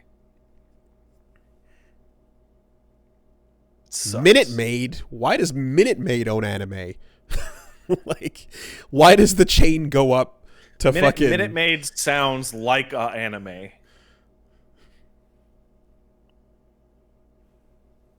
But it's actually a minute maid. When you got a point, it's actually you got about a very point. tiny maid. When you got a point, you got a point. Hey, Temtem is coming to PS5 early access in December. That's a thing on PS5 now. This is the real news. This is the real, like, Temtem just casually drops a little trailer and goes, hey, Temtem's coming to PS5 early access in December. And I'm like, what? And I look it up and I go to see if I can find anywhere where Sony's officially discussing this. And this is the only result I'm getting. Early access is a thing on PS5 now. That will be a thing. That's fine. And I can't wait for bricked consoles. Oh boy.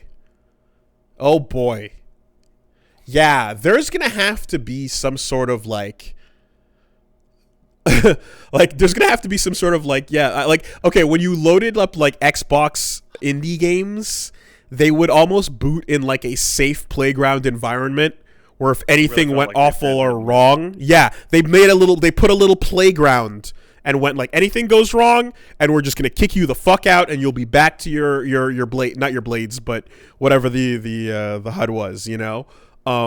You might need something like that in place, like some sort of PS5 safe mode for early access, because shit could go horribly wrong. That being said, I mean, I do assume that like we're gonna get you're not getting the like untested builds. You're getting shit that is like a little more polished than you'd think because it's still rolling out on a console. What are we talking about? You see, the people are fucking talking about how what was it? Is it Valhalla? Is Watch Dogs on the new consoles that aren't out yet? Like, reviewers are like, this thing actually bricked my Series X. God damn. And I saw other mentions that like Ubisoft games were like putting PS5s into safe mode, like upon crash. And it's Okay. like, Jesus Christ. So guys. it's a launch console, and you're gonna be running into bullshit on retail games anyway that are finished and that went gold. Early access absolutely introduces elements of danger into the situation, and who knows if we're gonna see this become a big thing. Like, I don't know if everyone's gonna use it. Right now, Temtem is exclusive PS5 early access and then multi-platform for final release. I don't know if Sony wants to have a whole lot of unfinished games. I don't know how they're gonna like indicate. Sony puts garbage out on their fucking platform. Black Tiger. Don't forget about Life of Black. Damn it! I wanted to go for the whole title, but you beat me there. It's hard, but don't forget the shovelware days of WiiWare too, right? Like, there's a little bit of that happening across the board. When you introduce early access, it definitely does something that, like, you know, no other console could do that PC has been able to do. Where, like a game like Give Baldur's you hot garbage faster. But like a game like Baldur's Gate 3 can get like people on it immediately, and people are big excite for hot new thing that is just, it's not ready yet, and it might not be ready for a while, but it's still a reason for you to be like, oh shit, but I can go pick this up and play it, and they're spending money right away. So and I assume too that like the whole thing where early access can help build up funds for a bigger release is also part of what they're doing, you know? So yeah, but they haven't really detailed it anywhere else outside of this Temtem thing, you know? So it might be something that is not a like offered to everybody type situation. Because if anyone's in early access now that's working on something that they could theoretically just port over and keep in early access over there, Steam doesn't give a fuck when you come out of early access. They really don't give a shit at all. Whereas I feel like Sony would care a lot more about something sitting too long. What are they going to do? Delist it? No idea. Like, No idea. No, the shit's going to languish in early access forever on that platform. 100%. There's going to be games that are going to come out and be big success. And you're like, wow, that was cool. Like a Hades or a Darkest Dungeon or what have you. And then there's others that'll just languish in shit-ass obscurity. Money being spent means companies are happy. So, you know, people are buying to get into that early access. Therefore, it's not like hurting them to get that sale. But again, it could become a fucking barren wasteland of trash very quickly. Also, they're going to have to do all kinds of like big warning signs with the fucking plane conductor guys being like, hey, this game is super not done. Person who doesn't use the internet, who is a parent buying a game for their child in a cabin somewhere on horrible Wi-Fi, this is not a finished game. Please don't get mad when you play it and then you lose your save because we wiped everything or other crazy shit goes down. You know, because the whole thing about consoles up to this point has been, you buy the thing, you put it in, it's there, it's done. And just fast forward 12 months from now to angry people talking about buying early access games and not being well, that's going to happen.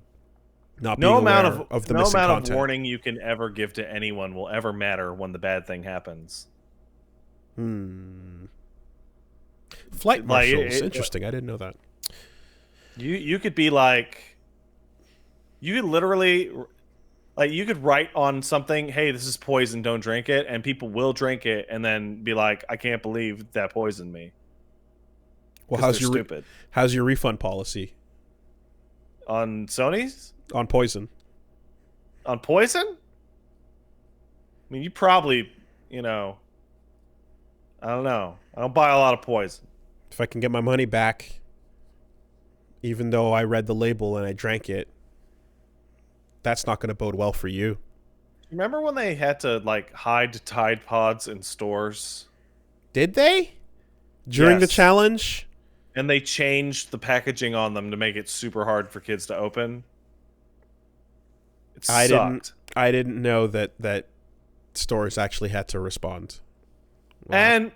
I have to think. I don't know if this is like an immoral thought, but I'm like, if you're like a teenager and you're like, I'm gonna eat a Tide Pod to show everyone how cool I am. Spirit of Darwin, is this where we're going?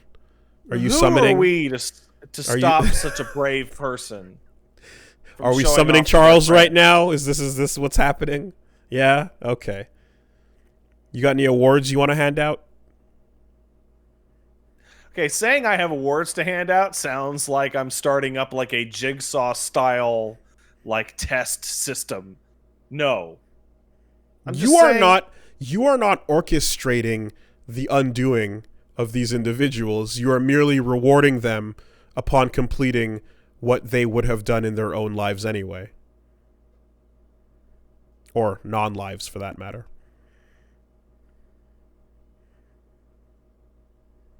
You can't make the poison icon on an item big enough. You know how when you were younger, I assume an adult told you to be careful around antifreeze, because antifreeze is insanely poisonous but tastes sweet. So dumbasses will drink it and die, right? And on antifreeze, there's big logo shit all over it that says death, poison, idiot, right? That wasn't good enough. They had to put like bitterant in it. So now we have been robbed of our delicious antifreeze occasional sips because some people are too stupid to not drink a whole gulp. Yep. So hard cut to Pat showing up at the crime scene and pinning an award or placing a medal gingerly on a pile of meat and being like, there you go. Right there. You show up to the crime scene and it's a guy whose whole lower body is just a bloody shit mess, and next to him is just a high-powered HVAC. And you're like, put the medal on him, boys. There you go. There's a Whitest Kids You Know skit about that. But the dick-sucking vacuum. It's a good skit. What else we got going on? Yeah, PS5 sneak early access feature stealth announced through Temtem.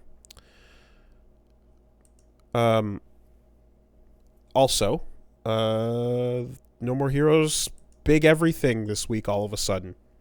That's cool, man. Trailer for 3 drops, shows off some stuff, and then, hey, look, 1 and 2. Bam, there it is. Sneak attack.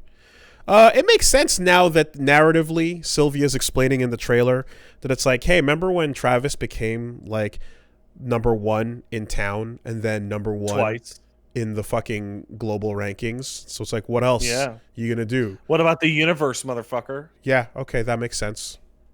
And if they want to do 4, they do dimensions. Yep. And we're seeing more of those the buddy aliens, except now as the villains showing off against him. So cool for that. And Atkins Downs getting his lines in, getting his jollies off.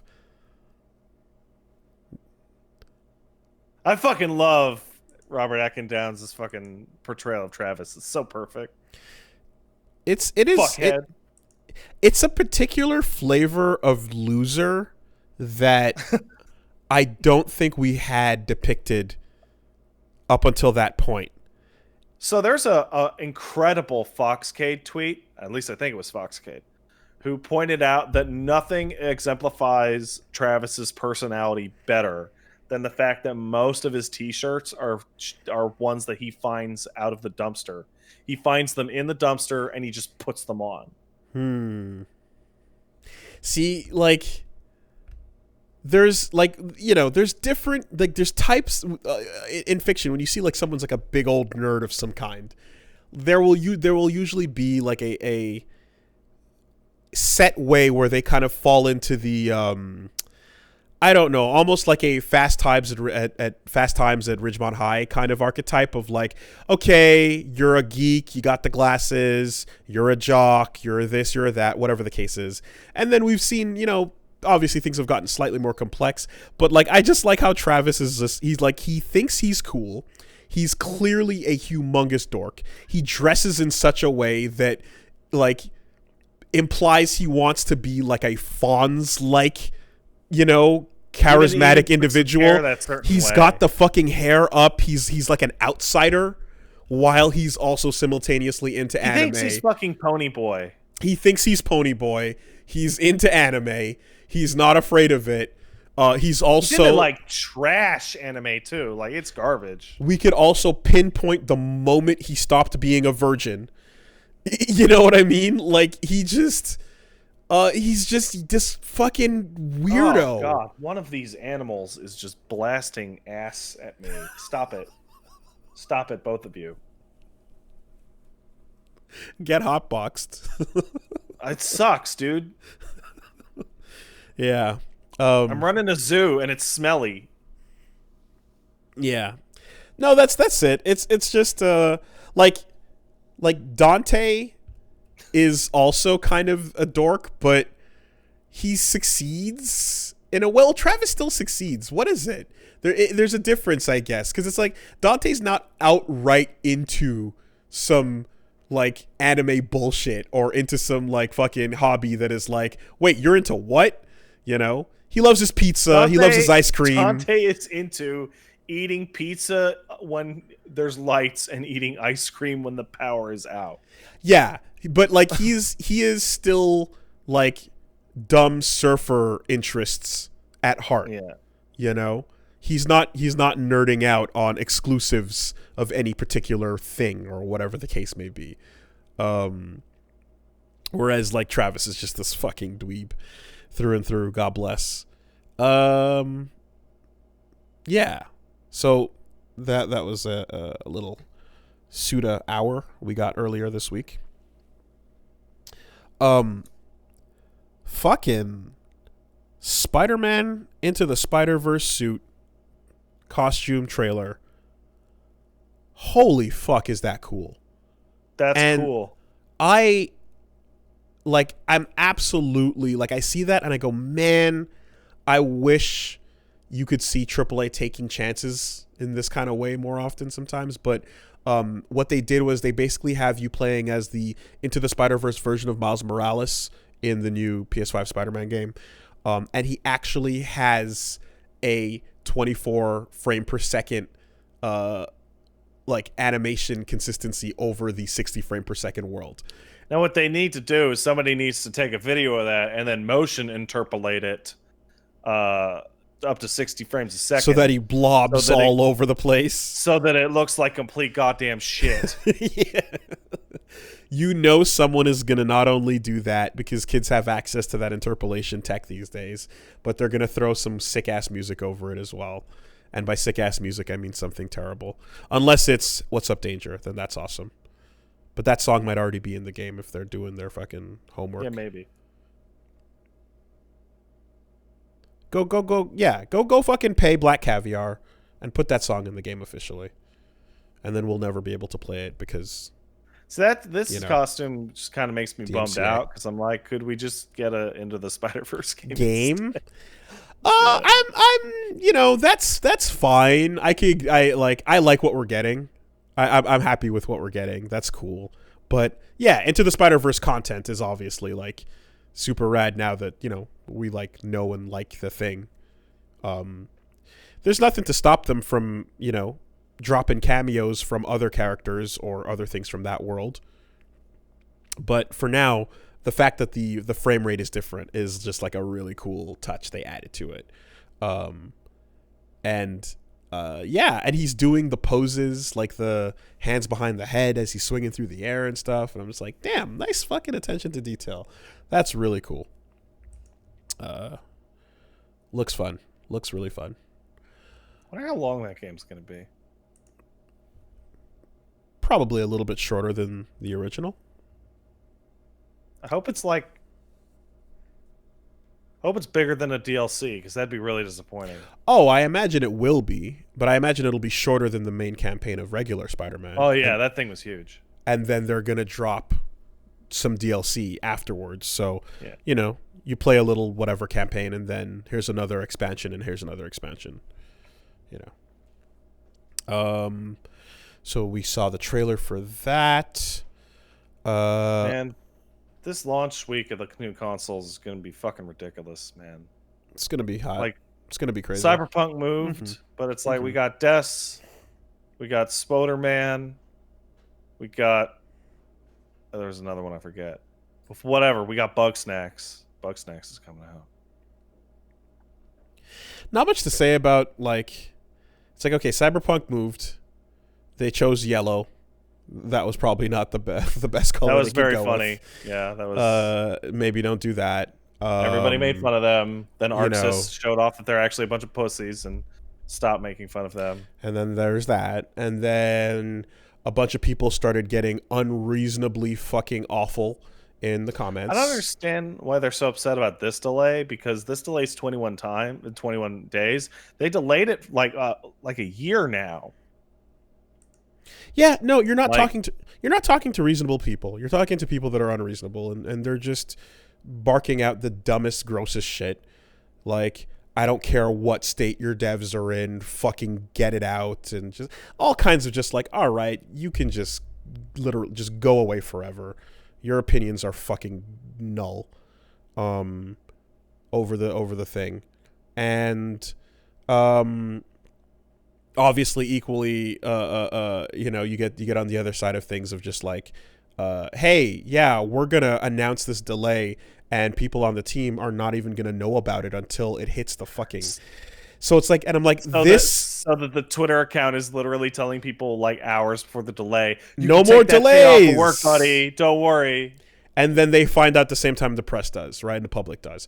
And it's like, okay, you know how CD Projekt has had a lot of goodwill for The Witcher, for being just company that's just out there, far away from North America, doing whatever they want to do. We don't really care. And they're just Very progressive views on piracy as well. and just, yeah, and Like they, you know what I mean? And they've just been out there kind of being like, wow, look at that.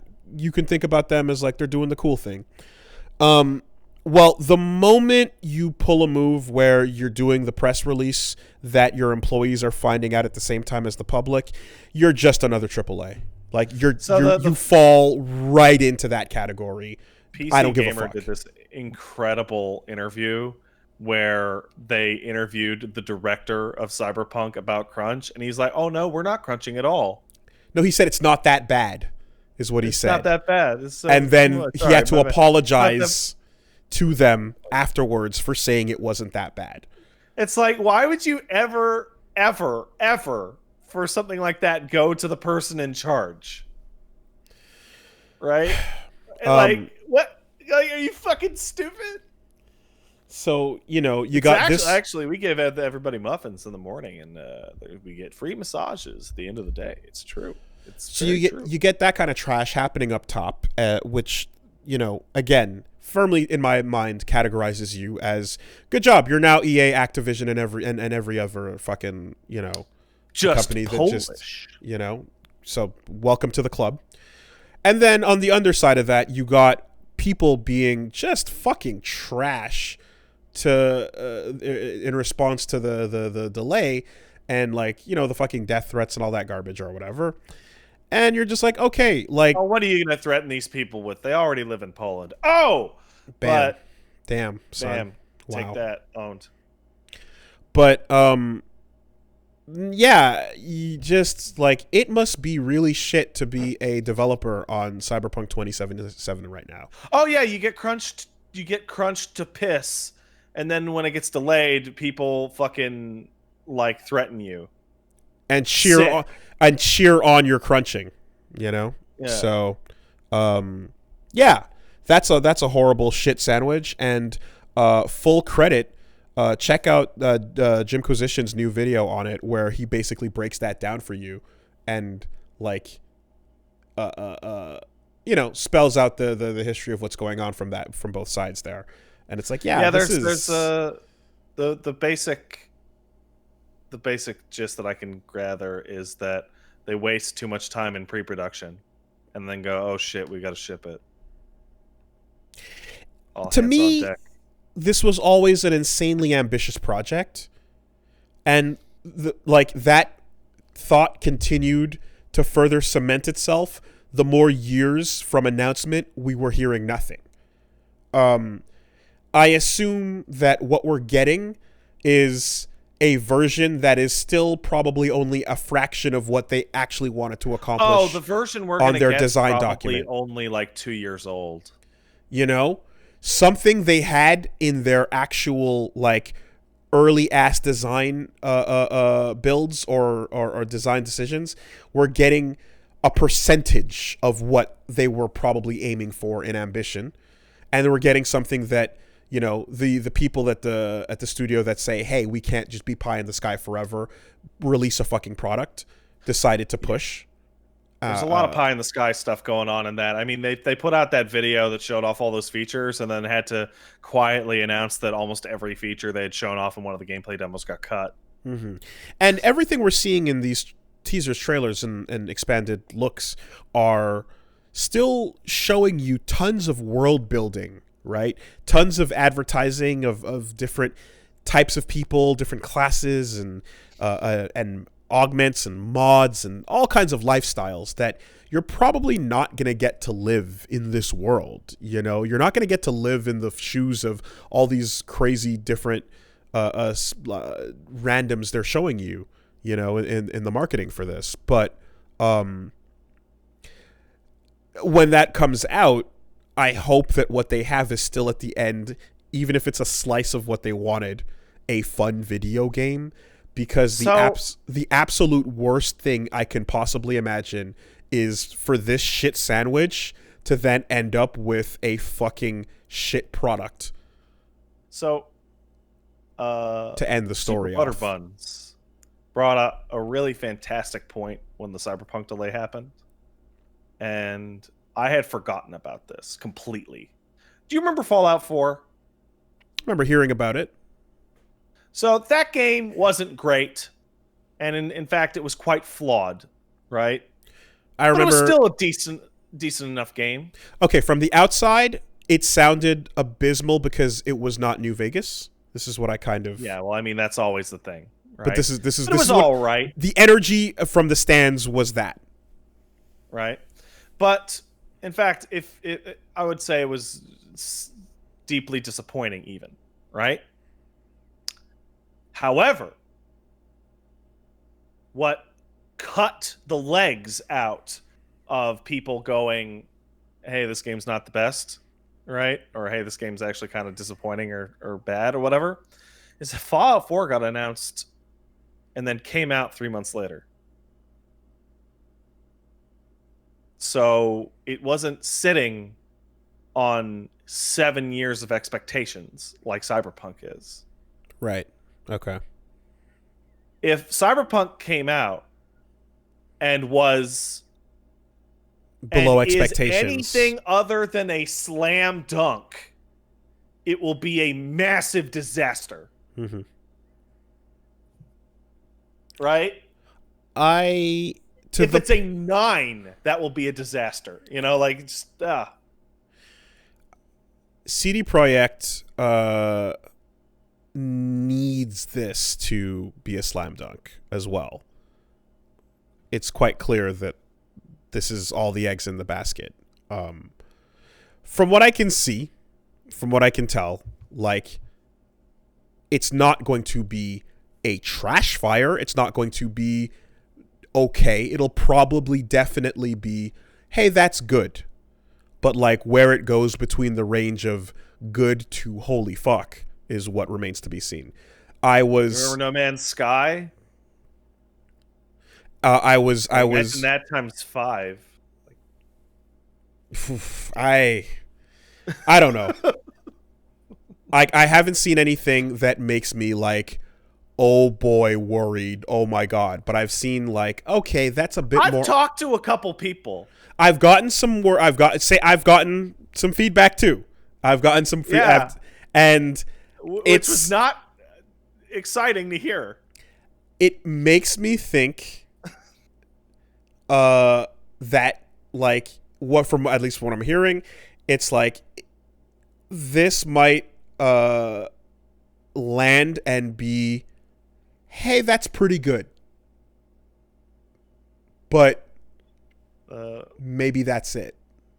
The big takeaway that that when I spoke to some person about Cyberpunk 2077 was, I can't believe it's going to come out when they say it's going to come out, because this shit needs a ton of work. And that was a little while ago. Yep, that was a while ago. We might have even spoken to the same person, but we'll see. But this is a fucking. That being said, man, when I saw the delay was 21 days, I went on Twitter. It was like, man, somebody fucked up and failed submission. That's all I can see now. It's like every time a game fails and gets pushed back 2 weeks. It's just like, It's what it always sounds like. And sure enough, they came out and said that we're doing whatever 7 SKUs or whatever the thing is, which is, for a lot of people, if you're hearing that, you're going like, oh my god, 6 SKUs or 7 SKUs, holy shit. But it's like, no, that's a thing. Like, it's not common, but it happens regularly with big releases for studios. You will see sometimes 12 SKU releases coming out for certain games. So how many different phones you hitting? So that's not completely unheard of, but it is definitely like, that's a workload. They've got their work cut out ahead of them. What happens in those 21 days sometimes is someone will be like, oh fuck, I have a chance to polish that thing I wanted to polish but didn't have a shot at. And there's gonna be a post-release day one patch, like, for sure. I literally needed 1 extra day to fix this goddamn UI bug. That's like a F-class bug that no one cares about but me. And there they might go back into that database and be like, here are the top 10 will not fix WNF bugs, and we're going to open these up. If you fix it, you're fired. No, we're going to open these up, and the person in charge of a producer will look at them and go, how much time will each of these take? You give me an assessment, and then I go, all right, do 7, 5, and 10, and relock the rest, or whatever the case is. But we'll see. This is all... Do you know what I want to happen? Big old speculation. I want to get one hour before the game goes live, and for them to be like, this could really use another 6 months in the oven.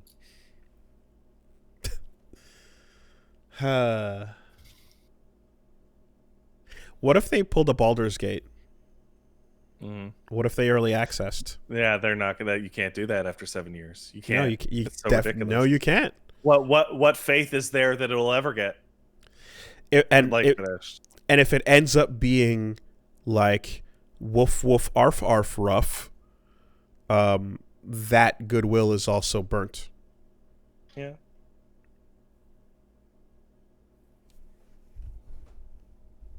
They made The Witcher though, right?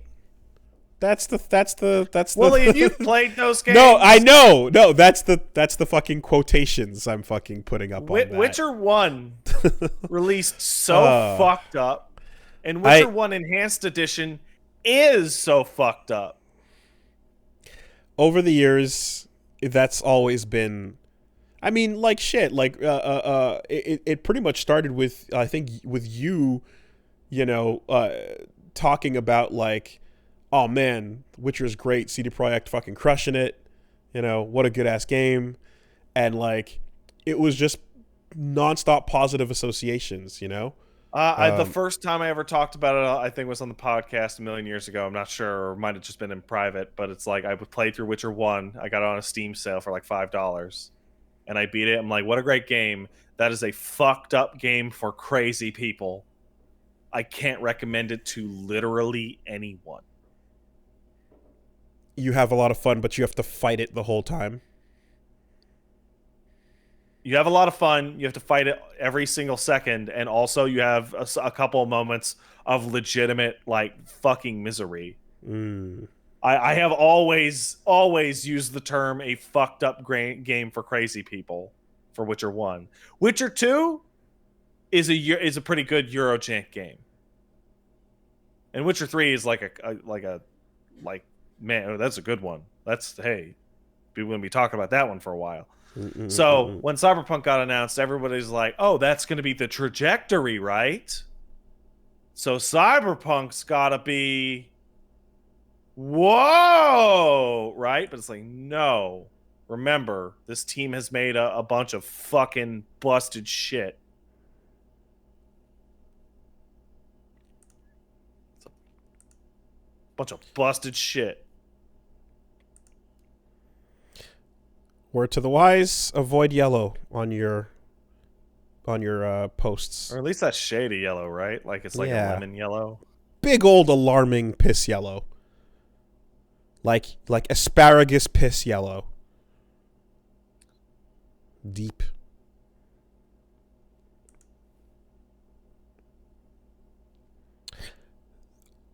Did you watch the second gameplay trailer of Demon's Souls? I did. I also read every interview I could find. Fuck, that game looks incredible.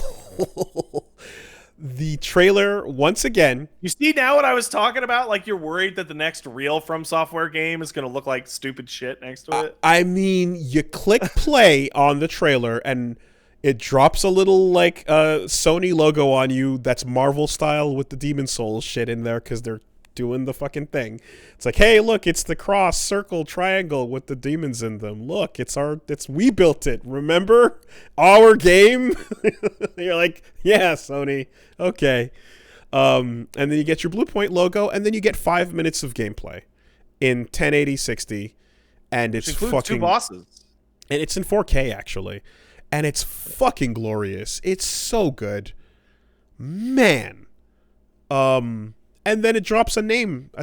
He dies on the second boss, and then you drop the title, and you go, that's it. So and it's exactly what anybody who plays this wants to see. Yeah, I read everything, and the way that they talk about it is that like the game is literally like they just tore all the old graphics off and stapled the new graphics on, kind of thing. They're like, oh, have you changed any of the bosses? Like, no, the bosses are using the same line for line AI. Like, they are the same.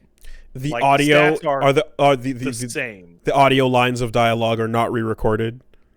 Oh, they probably are, but I'm just saying. Did they? Like, the okay. Behavior, right? But there are changes. There are actual changes, not just visual stuff. They made it so that healing grass weighs more. So I don't know if you remember when you went through deaths, but you get to that point where you're walking into the final series of enemies. It's like, I'm carrying 1,038 full heals. Right? It's like, okay, that was probably that was a little bit of oversight. That was probably a little bit of oversight. They've been given the okay to, like, quote unquote fix things. Yeah. World Tendency's back, which is crazy, but they said they changed the interface on it so that there's that.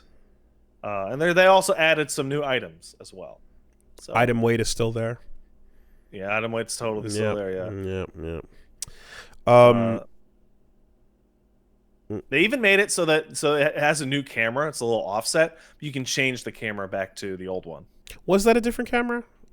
Yeah, so the original camera in Demon's Souls is like, and most of the Souls games is like dead center of the screen, whereas this one's a little bit offset to the character's right. That is a new ism that RE4 kind of brought in, right? That little over-the-shoulder peak. Yeah, man. They described that they changed it because when they were working on it, like the camera kept getting caught in the environment. Omnidirectional rolling. Oh yeah, that's a big difference. You can now roll in 8 directions instead of 4. Cardinal. Which you forget that Dark Souls 1 and Demon Souls had 4 directional rolling. But when you go back to them, it sucks. Yeah, so the order I played it in is the one where it was the pain was probably the most felt because it's reverse progression order and encumbering features re-added as you go backwards in time. But yeah, the other piece of news that came out with that, I suppose, was that, you know, we talked about the whole PS5 interface features, and so one of the things is they're going to have hundreds of little recorded tips for moments of game that you can like pull up on the PS5 interface if need be. Which I understand. I saw some folks saying like, "Fuck that," you know, like whatever, it should be hard, shouldn't have that. But it is true. It's too late. The wikis they all exist. Well, one, that all that information does exist, and people are going to, again, you're just going to browse the internet for that info anyway. So again, this is them putting a feature in that is basically just like, hey, we want to keep you in the system as opposed to going elsewhere for it. Yeah. And then the second thing is like the Black Phantom edition of the game did come with a strategy guide back on PS3. Yep, it did. Hey man, you want to hear something crazy about Demon Souls we're going to see?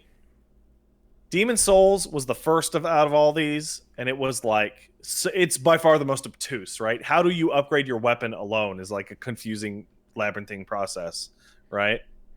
But if you go back to Demon Souls and know how to upgrade your weapons, for example, oh my god, that game is a joke compared to all the ones that came afterwards. Like the demons, the difficulty discussion happened with Dark Souls for a reason, because Demon Souls is hilariously easy after you go through all the others. And now I have to go because this dog is going to pee on me if I don't. We're gonna be right back. How do I? Where's the button? I'm in the wrong conversation. Shit.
Yes.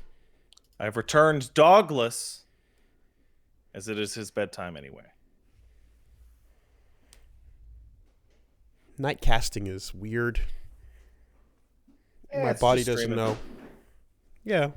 My body's just a little confused is all. Yeah. Now, you know who else was a little confused? I mean, that could be a lot of things. It's kind of open.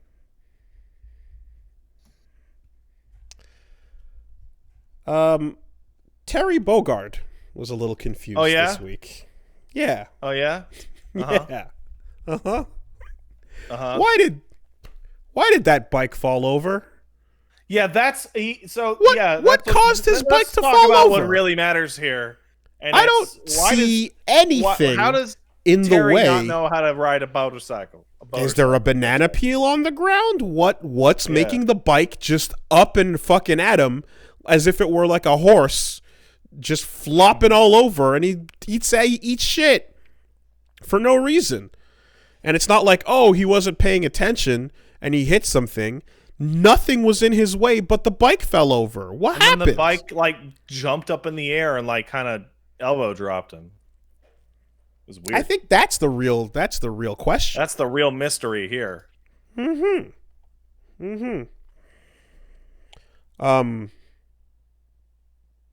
Not much to say about slapping your sister-in-law's ass. Don't do it. Wait, are they married? I mean, I fucking hope so. She does the little walking baby gag 10 years ago. More, 20 years ago. At this point, just fucking... Isn't Kula like a high school student? K-Dash, clone of... I don't know. I mean, I think they're... How? I don't know. I don't... Kula Diamond is... K-Dash, Kula, and Whip. How old are they? 14. 18. 18 in Days of Memories, but in the KOF series, she's 14. It says 18 right here, top of a Google search. Hey, listen. SNK is aware of and deeply sorry about the ad. Well, that game came out in 2000, so it's fun. Oh my god. SNK is aware of and deeply sorry about the ad that somehow made it out there and advertised not core values, as we would say.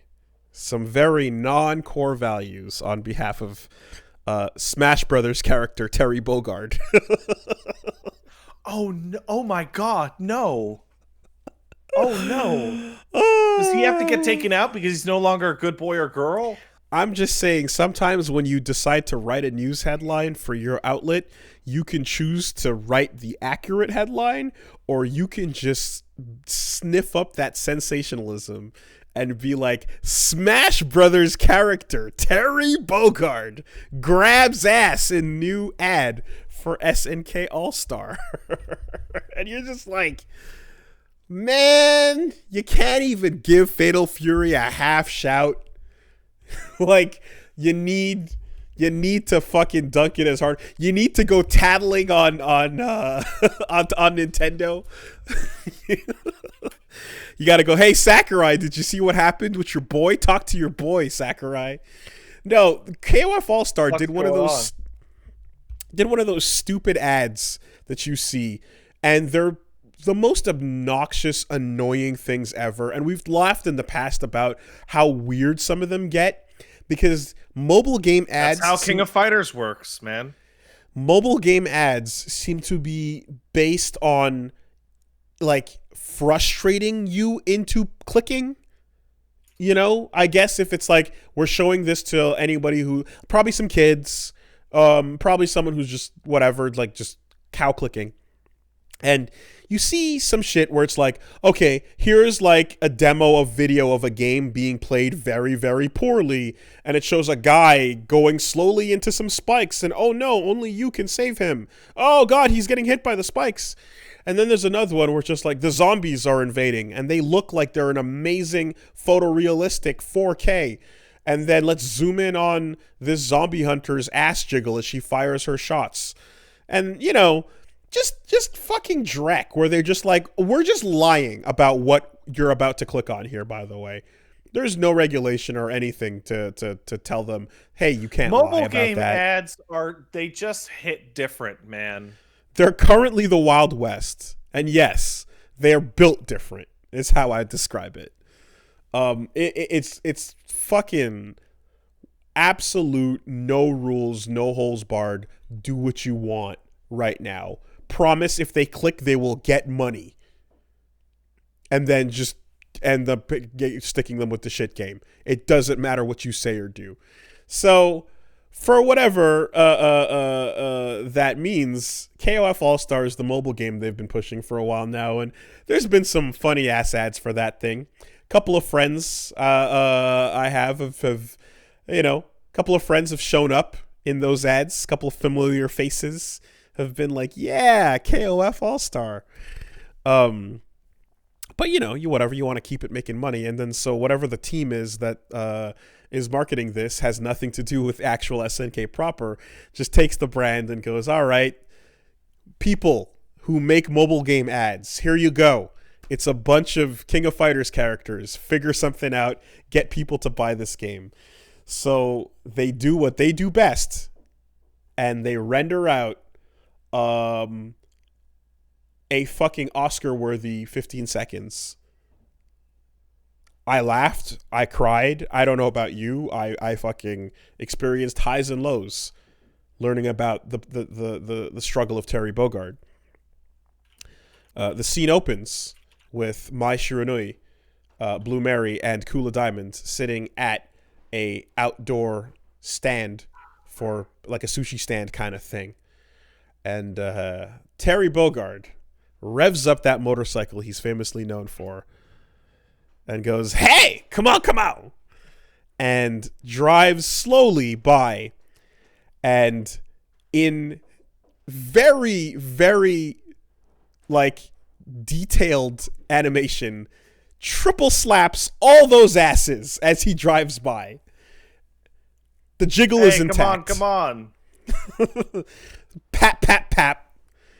And keeps going. And then drives, and then they all go, what? Huh? And look over and see Terry driving by to get away. But oh no, the bike shits up on him and falls over. It attacks him. And then he falls on his ass and he looks stupid. And then the ladies get up and they go, oh, we're going to show him. And then they gingerly walk over and surround him like, now you're going to get it, mister. Start to a pornography. And he's all like, oh, no, shito. And then it goes, hey, KOF All-Star. It has something to do with what you just watched. Click the fucking thing. Did you click the thing? Click the fucking thing already. What are you fucking doing? You ever see the How dare you Lily's not Garden click? ad? Which one's that? It's the one where Lily's like a farm girl with like short hair. She takes a pregnancy test and oh no, she's pregnant. So she runs over to her douche bro husband guy, to fucking read a newspaper, and then like shows it to him, and then it hard cuts to him on a scooter, just like driving as fast as he can into the sunset. And then it hard cuts to her on the porch, just bawling her eyes out. And then she looks up and smiles and goes, heh, and like takes one of the lines off the pregnancy test because she's not actually pregnant. And then the ad for the logo for the game, Lily's Garden, play now, comes in. And you're like, yep. What the hell is that? Yep. You ever see that one for, like, I don't know, but it's some sort of like like ancient Chinese dynasty themed game. Oh yeah, where you level up your wife. There's like a ton of them, and they're all like either leveling up your wife and making her go from plain Jane into empress of the castle. And then I do believe the one that I saw was, this baby came out way too dark. That's true. And that's a problem. It is. That's not, Daddy doesn't want to see that. Uh-oh. Click here to solve the problem. We fixed it. Good daughter now. Mobile game ads are a fucking trip, as we started our thesis statement here. SNK getting caught in the crossfire here. I mean, on the one hand, like, approve your shit and keep an eye on it. On the other hand, it's like getting into the fucking crack game and then being like, oh no, shit, we didn't mean for the crack to get into the hands of the kids, though. So, you know those Mafia City ads, the one everybody knows about? Probably it's the best example of the thing that most people aren't even aware of about the mobile ads, is that when they have like a hot game, they will make so many of them. There's a video on YouTube that I just found, which is the 2019 Mafia City ads, and it's almost an hour long. Of these like 15-second ads. There are so many. The crux, again, is someone sits down at a computer and says, like, what's the most weird, shocking, upsetting, or otherwise irksome thing I can show you in 10 seconds? And then they find it, and then it's like, okay, now take that and somehow use a character from one of our games. And then or do that. Just not. Well, or just have it be Goku. Well, yes. A bunch of the times it really is just like, oh yeah, no, that's just Goku. But like, there's these two, like, this game fucking, like, Homescapes and Gardenscapes with this bald guy. And it's like, what the fuck genre is this thing? Because the 18 ads you've been forced to watch for this game show it to be a platformer, a side-scrolling puzzle game, a military tactical game. Like, nothing makes consistent sense in any of the ads for it. My favorite ones are the ones that, like, the ad is like looks like goddamn Deep Down, and then it's like a clicker with like the shittiest sprites in the world. It's great. I love it. Love it. Anyway, I'm just happy to say that now there is a new existing canon Terry Bogard in the lore that might have his own reality. He might have his own dimension. But if they ever had to have Forever Terry, where they gather all the Terrys, if they ever had to have your sexual harasser Terry, he's there. He's locked in. He's canon. He's showing up. You can't pretend he doesn't exist. Way worse than the other Terrys for some reason. If you had to unite, you could unite all the Spider-Mans. You dig up everyone, including Hostess Pie's Spider-Man. Then yeah, big old creep bag Terry with the shit motorcycle absolutely exists. That's great.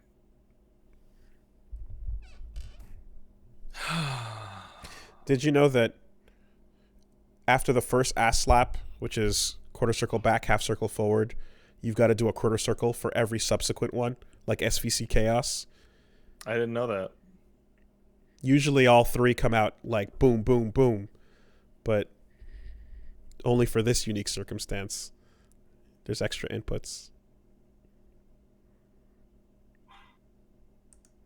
That's terrible. What else we got in the news? Terrible.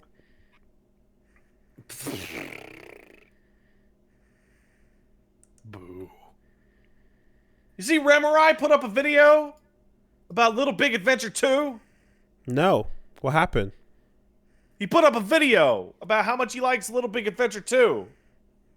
I didn't see it.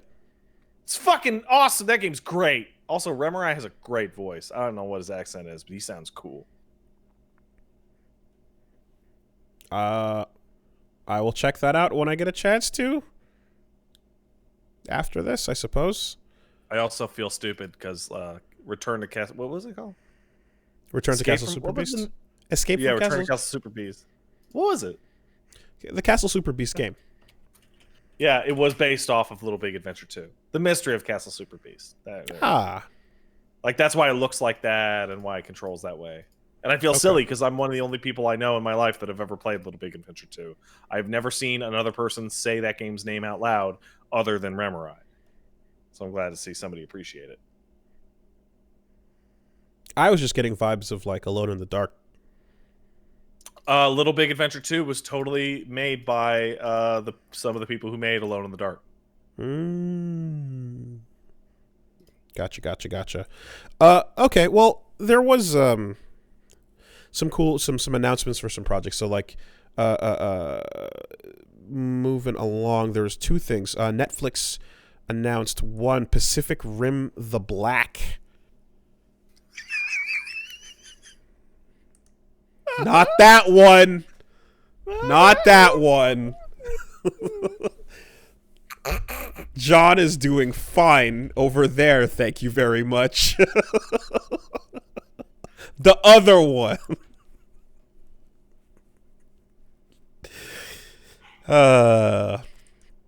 Actually, if you want it to be as accurate as possible, technically speaking, it would be Pacific Rim: The Black, because it takes place in Australia. Oh no! So Can it's you just do like a Kiwi accent? Yeah, actually. Because Kiwis always just sound like Australians, but like higher pitched, which makes True. sense as they are higher on the map. True. That's how that happens. Long ago, humanity defeated the kaiju. Now they're evacuating Australia. In 2021, join a pair of siblings and their battered, long-abandoned Jaeger as they battle across a continent of danger in Pacific Rim: The Black. I have to say, that synopsis literally sounds like there are no kaiju. And it's literally we need a giant robot to escape from regular-ass Australia. Because it says the kaiju have been defeated. The kaiju are defeated. Yeah. So what should be interesting to follow is this is going to take place well after the movies, right? We're jumping forward in time.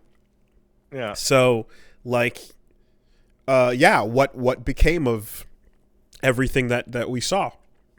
Well, let's find out.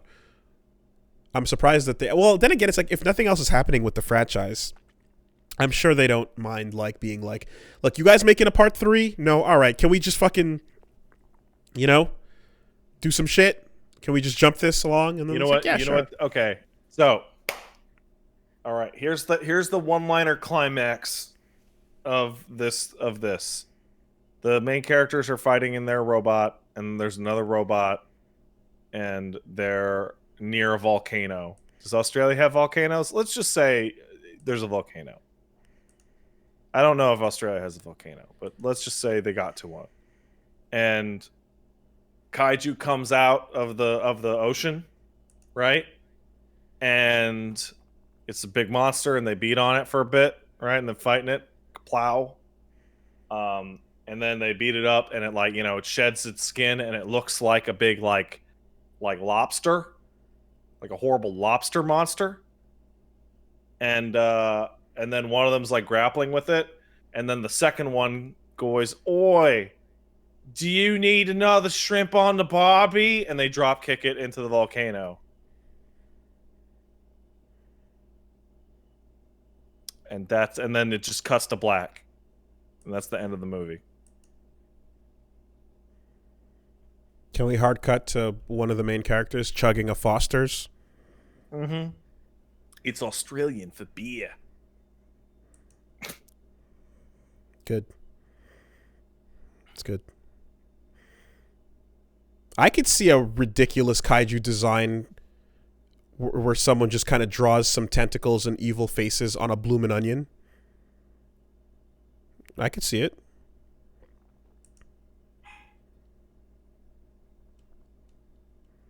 No, you know what? No, I have a better one. I have a better Get the boomerang joke out, and then let's move on. No. Come on. Come on. What do you take me for? So first of all, the kaiju has to be a big old emu, right? And then they're like losing against it, and then there's a baby kaiju, like a smaller kaiju, right? And it's running around with like a baseball bat, and then the mom kaiju yells at it and says, "Oh, I put that down," or, and then it doesn't, and then it swings at one of the kids, and then the Jaeger goes up to it and just slaps the baby kaiju, and then all the characters come out. They're like, "Oh, you can't slap more kaiju, baby. You got just being a little bitch there." And then it's instead of kaiju, what do you call it? The black. It becomes kaiju the slap. The slap. Aye, nay. Yeah. And then the kaiju can put the little baby kaiju in the little Joey pouch in front. Yeah. There you go. All right. Lovely. You did it. This is going to sound weird. I love that Australia is a real place.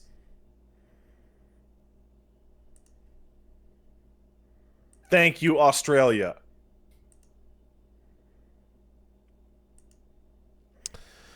No word on whether or not Del Toro is involved. Doesn't seem to be mentioned anywhere as I look through the official announcements. So, not much to say for now. But apparently the studio behind Beastars is animating. Yeah. So, that's we'll cool. See. Dude, I know people who finished reading Beastars and they are like not happy with the way Beastars ends. Word. Ball drop? Apparently that stuff just goes like sideways and bad. Oh no. At a certain point. Oh no. That's a bummer. I was hearing fucking glowing reviews all the way through. That sucks. Of the show, yeah. Damn. Oh, of the manga specifically. Okay. Yeah. Well, I mean, they're going to catch up. They're going to catch up at some point, right? All right. Well, unless they start changing shit, you're headed for the same cliff, aren't you? Changing shit. Yeah. Well, have Beastars set in Australia.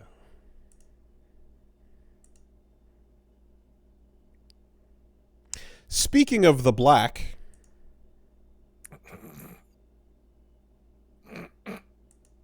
Yasuke, the Black Samurai. Yeah. LeSean Thomas, a.k.a. Creator of God, it just slipped my goddamn brain. Cannon Busters. This is good. This is really good.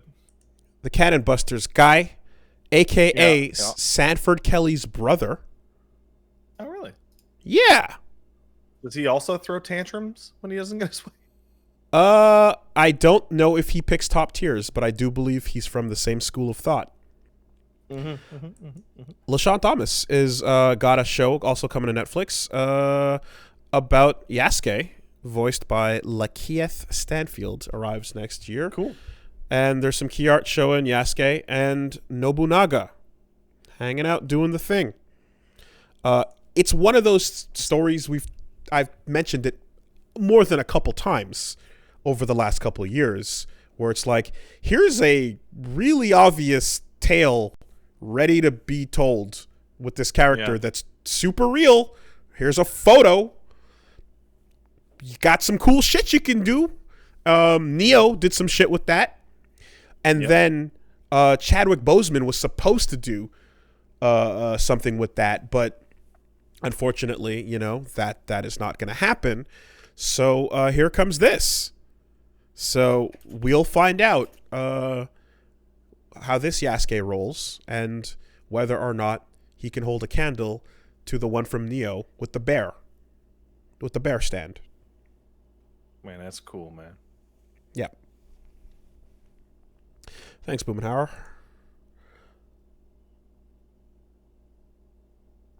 I just, like, I'm kind of guffawed at, like, the fact that Yasuke has not been a thing that has been used in, you know, storytelling or like, anime up to this point. There's a lot of besides history Neo that I can think of. that nobody knows about. And you look at world history and you're like, wait, this happened then? That's weird. Huh. What was I reading about? There was God, what was it? Like, there's a couple of stories that I saw that were on damn, I think it's like Damn That's Interesting or Next Fucking Level on Reddit, where there was like, it's like, how is there no movie of this story of like, you know what it is? I've seen like maybe like 5 or so different posts of like, here is some dude that was a crazy badass during World War II and did some unbelievable shit that there's no story, book, or movie about, but you can go read the wiki on it, and you're just like, holy fuck, like, do that. Go tell that story. Or like the slave that like escaped the South and came back and like led others to freedom and then like became a congressman. And like some crazy like you're just like, whoa, wait, he did what? Like so much in like the span of your life that just seems like almost impossible. You're just like, yeah, no, absolutely tell that story. Mad Lads, absolute Mad Lads. Yes, that's another one. Straight up Django Unchained shit, you know? There's tons of stories like that. But yeah, for a while, hearing about and reading about Yasuke and being like, how is this is super real. And they're like, yeah, this actually happened, and this is what he wore, this is his armor, here's a fucking picture of it, and here's a telling of what happened when yeah, he did just say Django, guys. I said Django. Yes, Django, you son of a bitch. Exactly. Yes, what's the problem? Just like a pterodactyl. Exactly, Django. That's it. That's so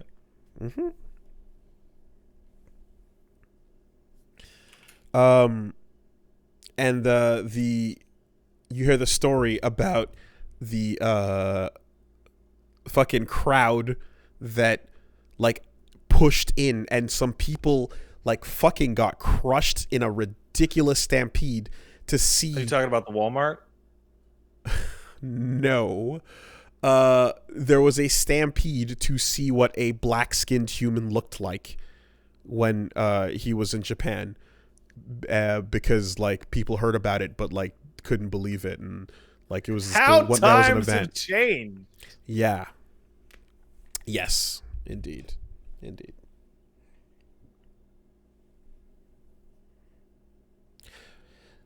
Wild shit.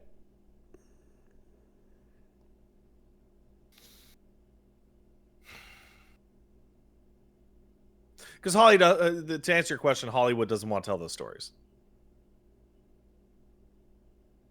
Because Hollywood wants to tell the same 8 or 9 stories over and over and over. Well, anime's gonna do some different, or at least LeSean Thomas is, so yay for that. That's cool. We'll see where that goes. Yeah, that is cool.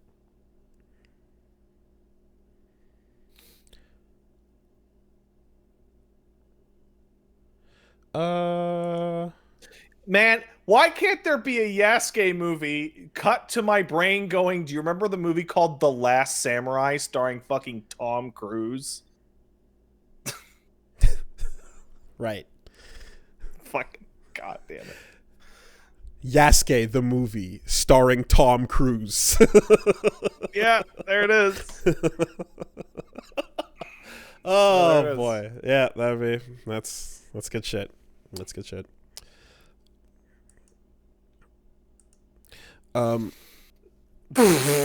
Be sure be oh, you think are you thinking of the poster? Sorry, Because No, I'm thinking of the poster. Funny. Don't worry about it. What's up? Nothing.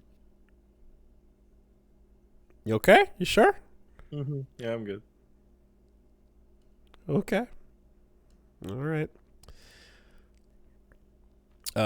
Be sure to ask Min about the guy we worked with that used to talk about the Django all the time. Oh yeah. Mm-hmm. Wait. I feel like I heard part of this once. You might have met him. And he always talked about... I don't like that. You might have met him, and he always talked about the Django. So... but this was many, many, many years ago. Let's take some questions. Hey, if you want to send in a question, a comment, just something good for us to read, you can send it into castlesuperbeastmail@gmail.com. That's castlesuperbeastmail@gmail.com.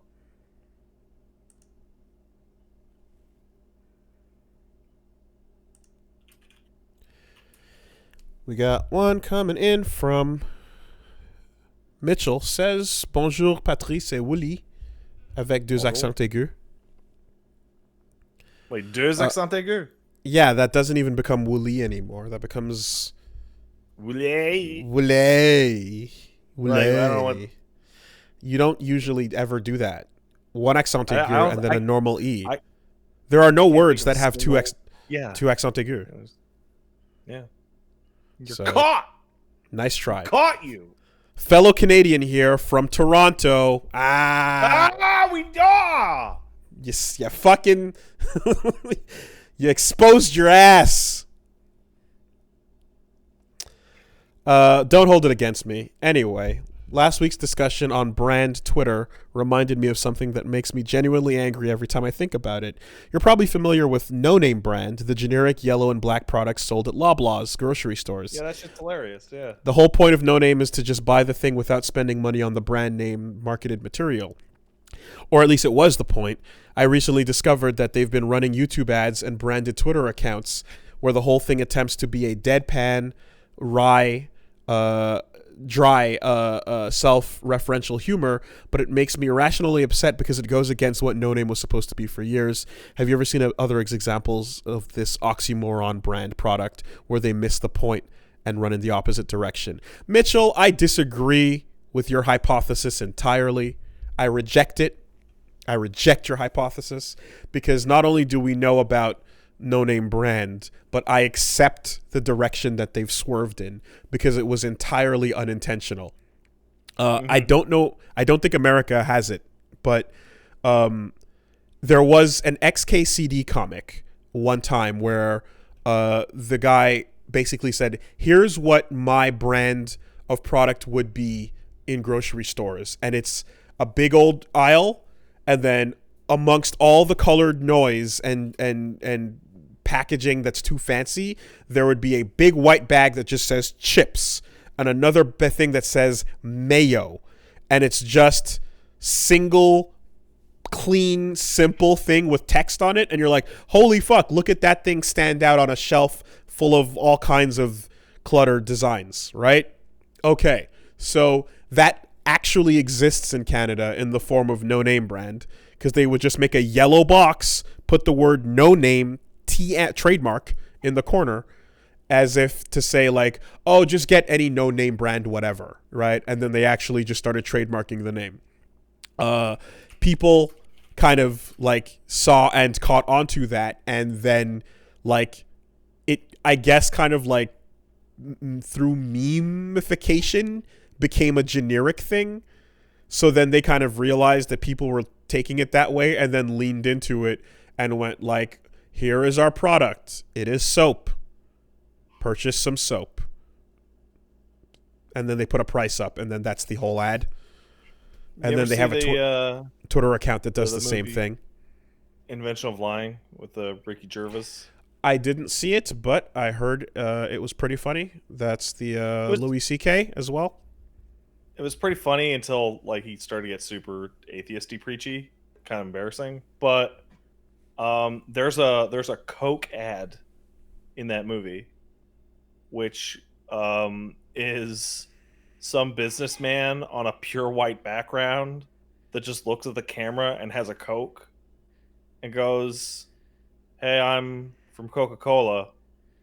You know what Coca-Cola is. You should buy it. I like it. Coke." That's the ad. That's the whole ad. So, what the fuck was the dude who sold computer books, I think, where he would just do this commercial where he's like, "Hi there, this is my name and this is my business and I sell computer products. Buy my product." And he was just ridiculously sincere. Does that ring a bell at all? It was like it was a commercial, and I remember like this dude was just basically describing the most. He wasn't trying to sell it at all. He was just like, "This is what I do. This is what I sell, and I would like you to buy my product. Thank you very much. And here's a number where you can buy it." Super fucking many years ago. It was pretty funny. But yeah, there's an earnesty to that they kind of caught on to, and then they started selling like there's like a no-name brand full onesie that you can buy, and then they have like people in the commercials that again like are emotionless and dry, and they just lean into it, and I'm like, yeah, that's funny, that's fine. Lean into it. Your no-name brand like product has backfired and accidentally become kind of known. What now? Lean into the bit. So, Mitchell, I disagree with your problem. I think there's no problem here whatsoever.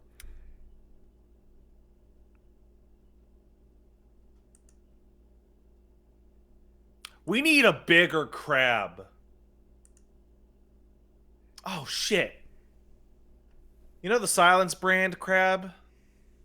Yep. I just realized that the fucking company that makes Going Under is named Aggro Crab, and they meme all over Twitter with their crab account. You can't silence crab the crab account. Can you? John Shearer, the video professor. We need a bigger buy his silence product. crab. Okay.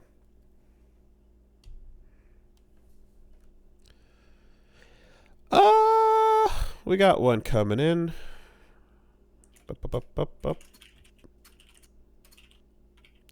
Dear Wooly Chan and Patkun, several of... Oh, this is coming in from Vendigear. Says several of the classic Shantae games have been ported to the Switch.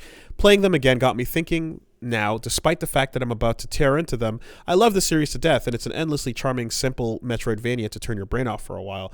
But the main idea behind the series is Genie Girl transforms by belly dancing. Different forms give you different platforming powers. Monkey gives you air dashing, elephant gives you ground pound, etc. What makes it a shame is that the main design hook behind the series is also its biggest hurdle. Because different platforming and Metroidvania-ing abilities are tied to different forms, there's little to no interplay between them. No tech, so to speak. No double jump into ground pound type stuff. So every time you reach a new obstacle, you stop and dance into the appropriate form, breaking flow and momentum. Finally, these forms have almost no combat utility, offering nothing to boss fights or combat challenges. Don't take my word for it. Look at the Shantae discussions online. The common consensus is that the best game in the series was either Pirate's Curse or Seven Sirens, two games that remove the Genie Girl transform by belly dancing as a platformer mechanic. Coincidence? Can you think of any game media that's otherwise perfect except being held back by its main design hook? That's the first time I've ever heard anyone say anything negative about Shantae.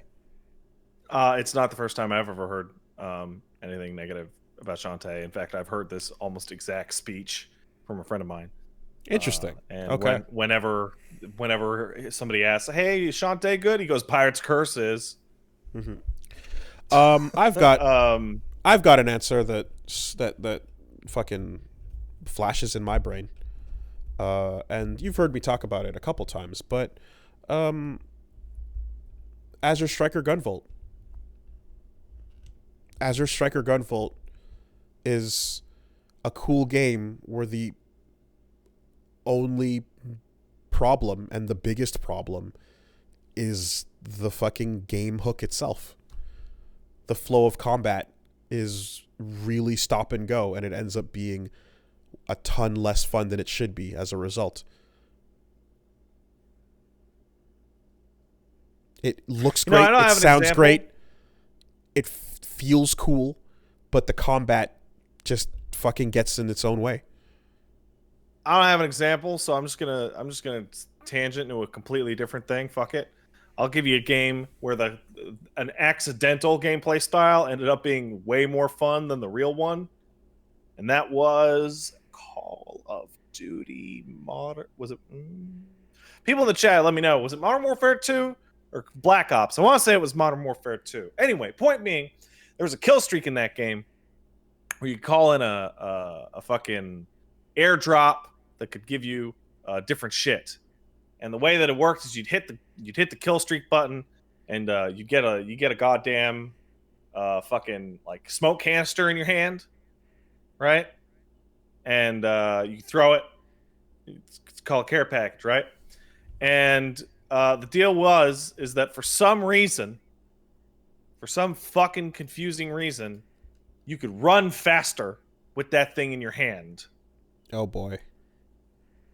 I think the idea was that they wanted to make it so that you could run to a safer place to toss it. But there were also perks in that game that let you sprint forever, and I believe maybe even increase sprinting speed. So you would pick up this fucking perk and all that shit, and you would pop that care package, and you were running at like 150% speed. And you would book it, man. You would fucking go. And shooting guns? No. Aiming your gun takes too long. So there was this period where like maps would start as a shooter and they would descend into hyperspeed knife fights. It was awesome. Now, in a game like Titanfall, that's built into the design. So when you pop that speed button, you can also choose to pop your grappling hook, Mirage, or shield, or fucking whatever other insane ability to keep up. As you run off the walls, clutch the ceiling, and mount the mech.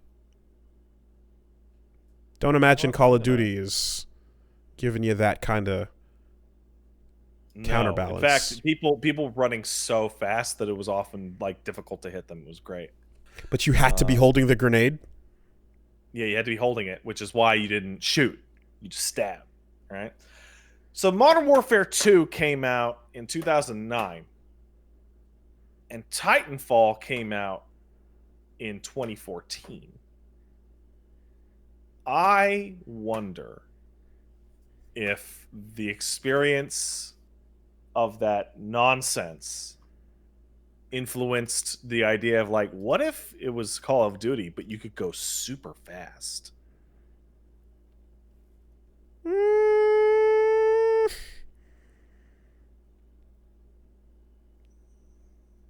That'd be interesting.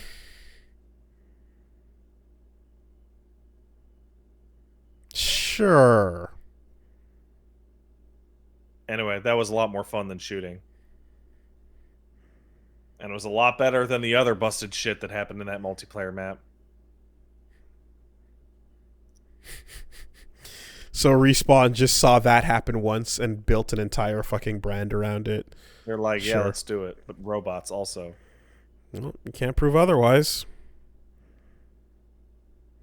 I mean, somebody could literally come out and be like, no, that's not what happened. We just wanted to do robots.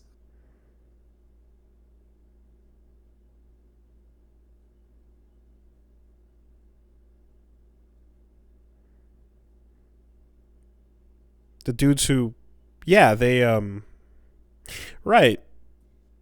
I forgot the whole history of Respawn. Oh, that's where this weird, like, awkward confusion is coming from? Yeah, 'Cause dude, Modern Warfare 2 happened, and then those guys Right, left to go make and then Respawn. did their own thing. Yeah. Gotcha.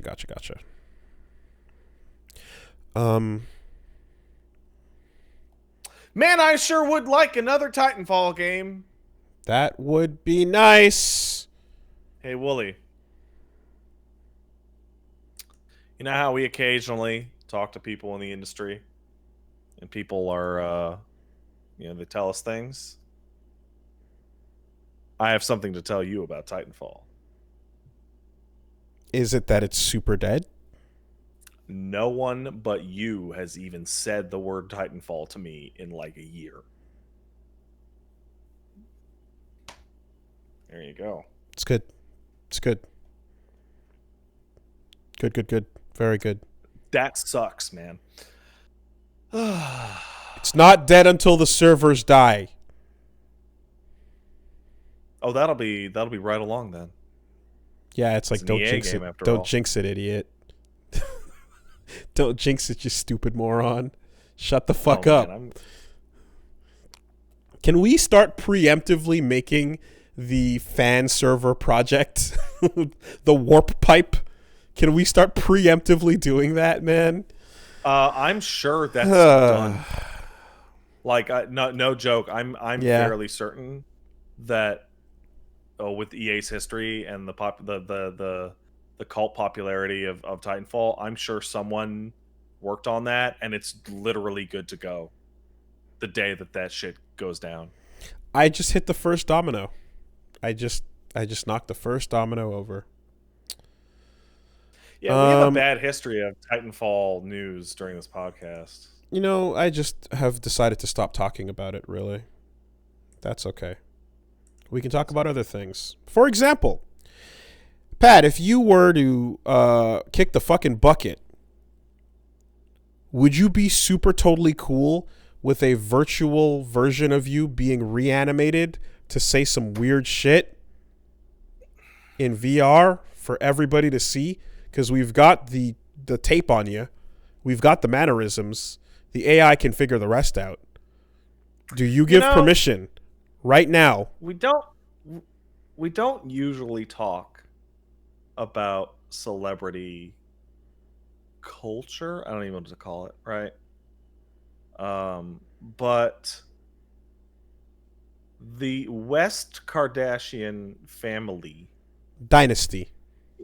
in the middle of the worst pandemic anyone's ever seen, and everybody going broke, and everything going on, they decided to go individually. I want to portray myself as what might possibly be the modern King Louis and Marie Antoinette. Separately, they decided this. Like, the ghost thing that Kanye put together for her birthday, which is, she thought it was very sweet, so I guess that's fine. If someone did that to me, I would have nightmares probably the rest of my life and hate that person forever. And the private island shit, the most inappropriate flex that ever was.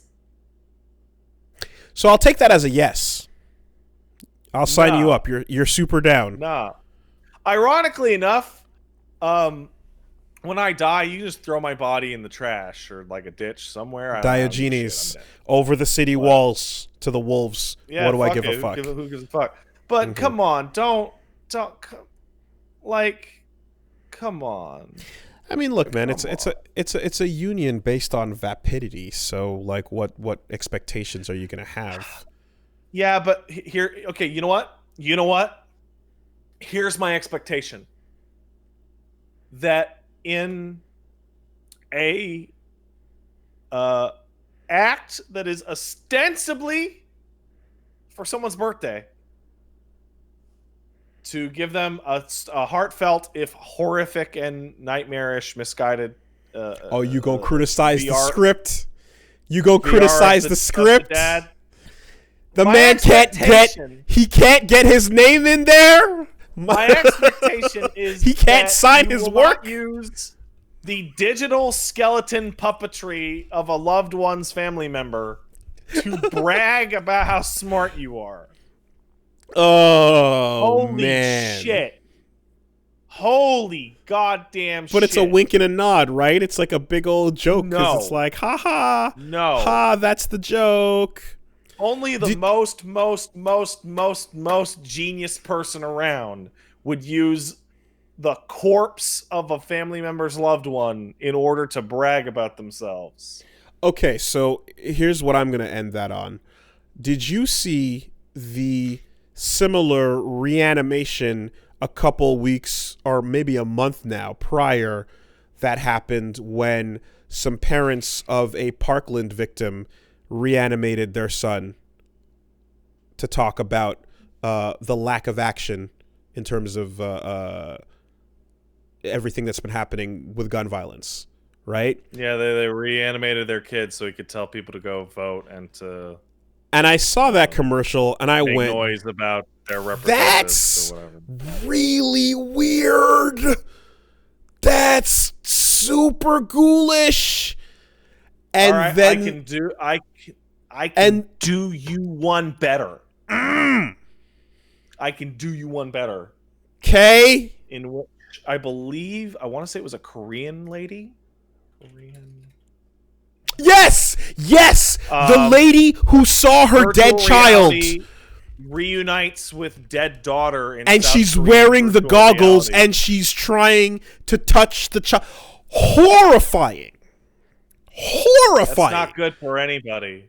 Absolute peak Black Mirror. Right? That is not good for anybody. That's not good for her. It's very not good for us. But what I was going to say is in that fucking moment, seeing that, at least with the prior, you kind of then have to look at, like, look at the flavoring that Kanye put into this necro-resurrection of the dead. And like, there isn't even a hint of, like, we thought it might be for a good cause that you can sort of sprinkle on top of it. It's just absolute necromancy. Paige pointed out that at the end he tells you to say your prayers and then like bursts into fucking and it feels like a ghost threat. He says say your prayers and then he gets Thanos'd. And it's like what, like it's super sudden and jarring as fuck. And if you were watching that in VR, you would like absolutely step back with how sudden he just vanished and died.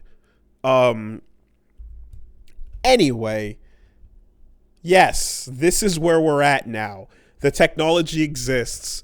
It's just, are you enough of a fucking ghoul to use it to resurrect the dead? Because if there's recordings of you, they can make it happen. And the uncanny valley is getting smaller and smaller every year. Holograms. Real necromancy. I can't believe I have to say unironically into the camera, do not resurrect your loved ones from the dead. It's not a good look. For any reason at all. How do you feel about pet cloning? Barbara needed to be stopped 20 years ago.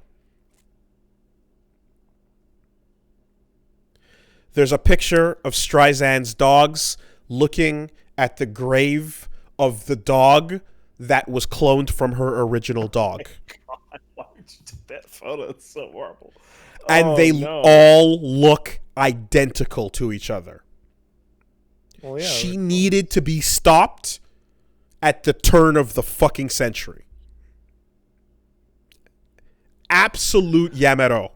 But it's too late now. We're gonna get to a point in the future where the Streisand effect is not actually about trying to keep people to shut the fuck up on the internet. It's going to be like the name of like a clone like fighting their original like psychosis. In which point she actually ends up winning because this name, the Streisand effect, is now Streisand affected into hiding her original fuck up by making it about cloning now. I don't think she'll win because it'll probably happen when she clones herself and her new version kills and eats her original body. I mean, that's fair. And then starts telling you about how she was in Yentl.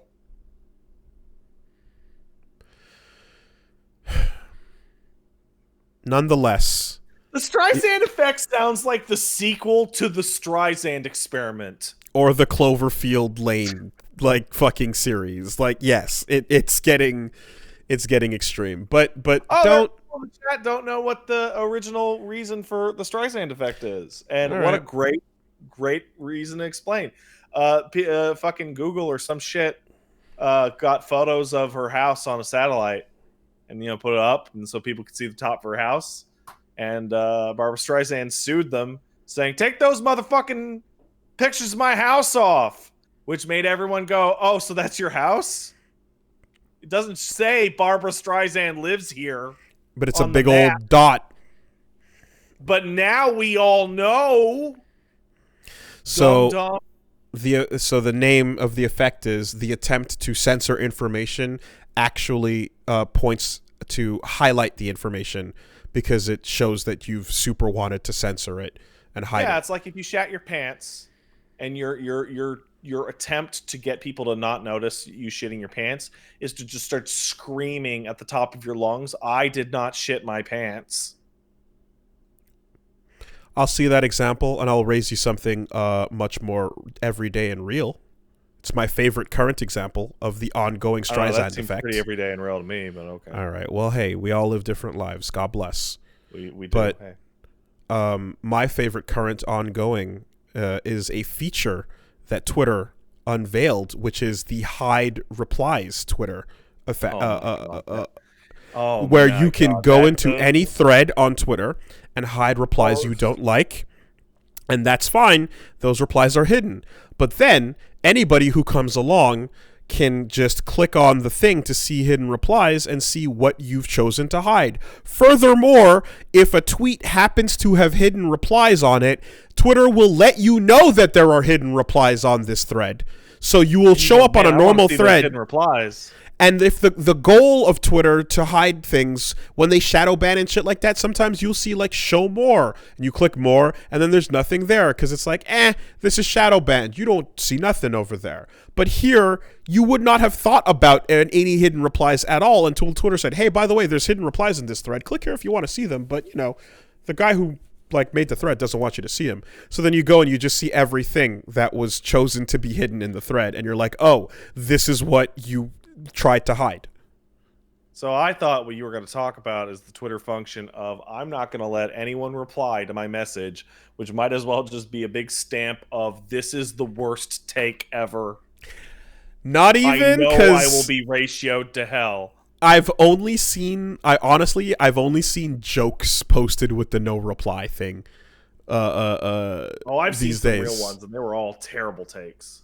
Yeah, well, but no, I mean straight up this person has chosen to highlight what they did not like in their replies, and now you can go look at them and see what they hid.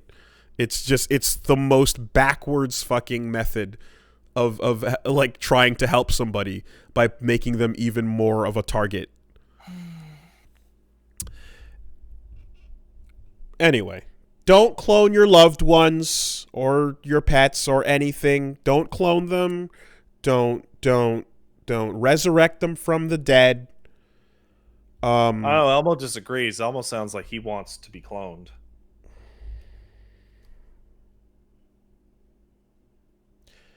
I mean, look, you can fucking, if you're gonna do it, at least do it via like sarcophagus juice or any of that new dust we've been digging up.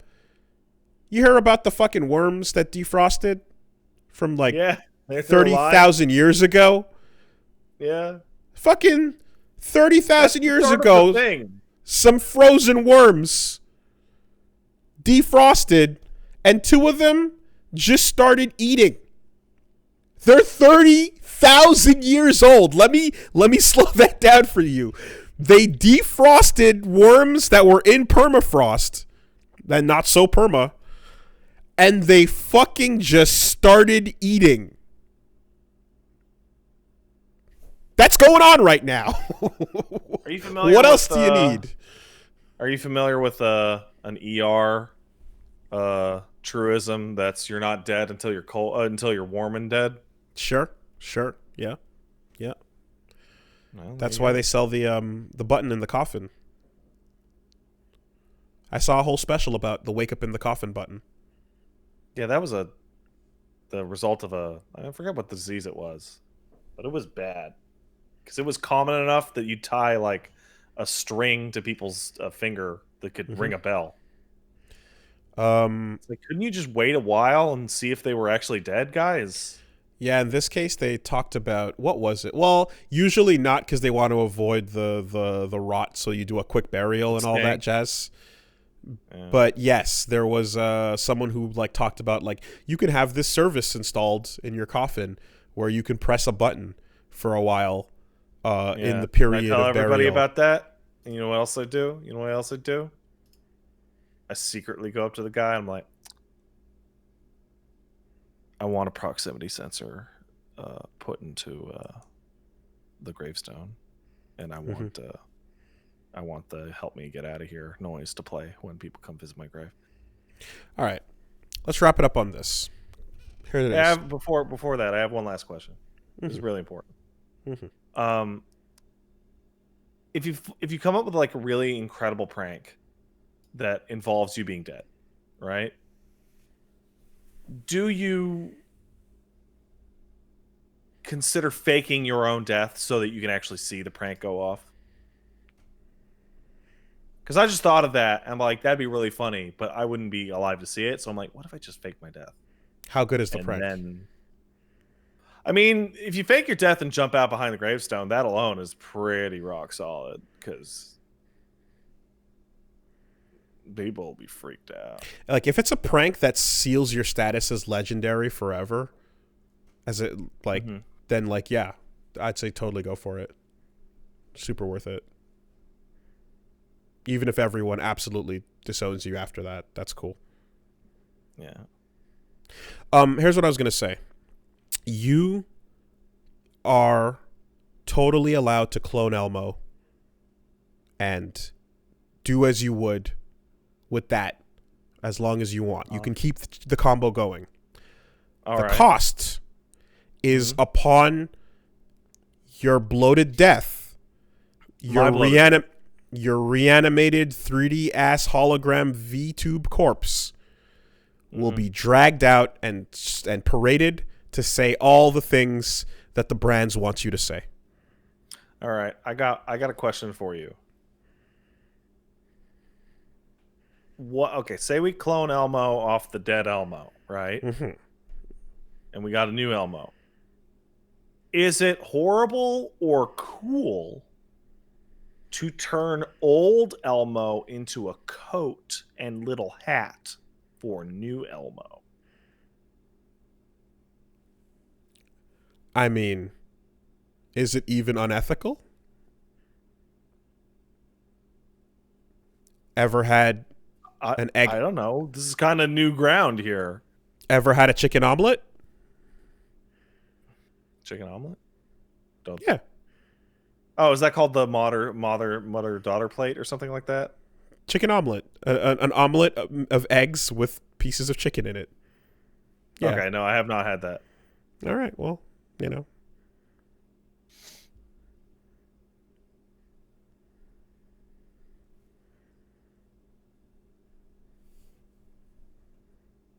I That's an outro.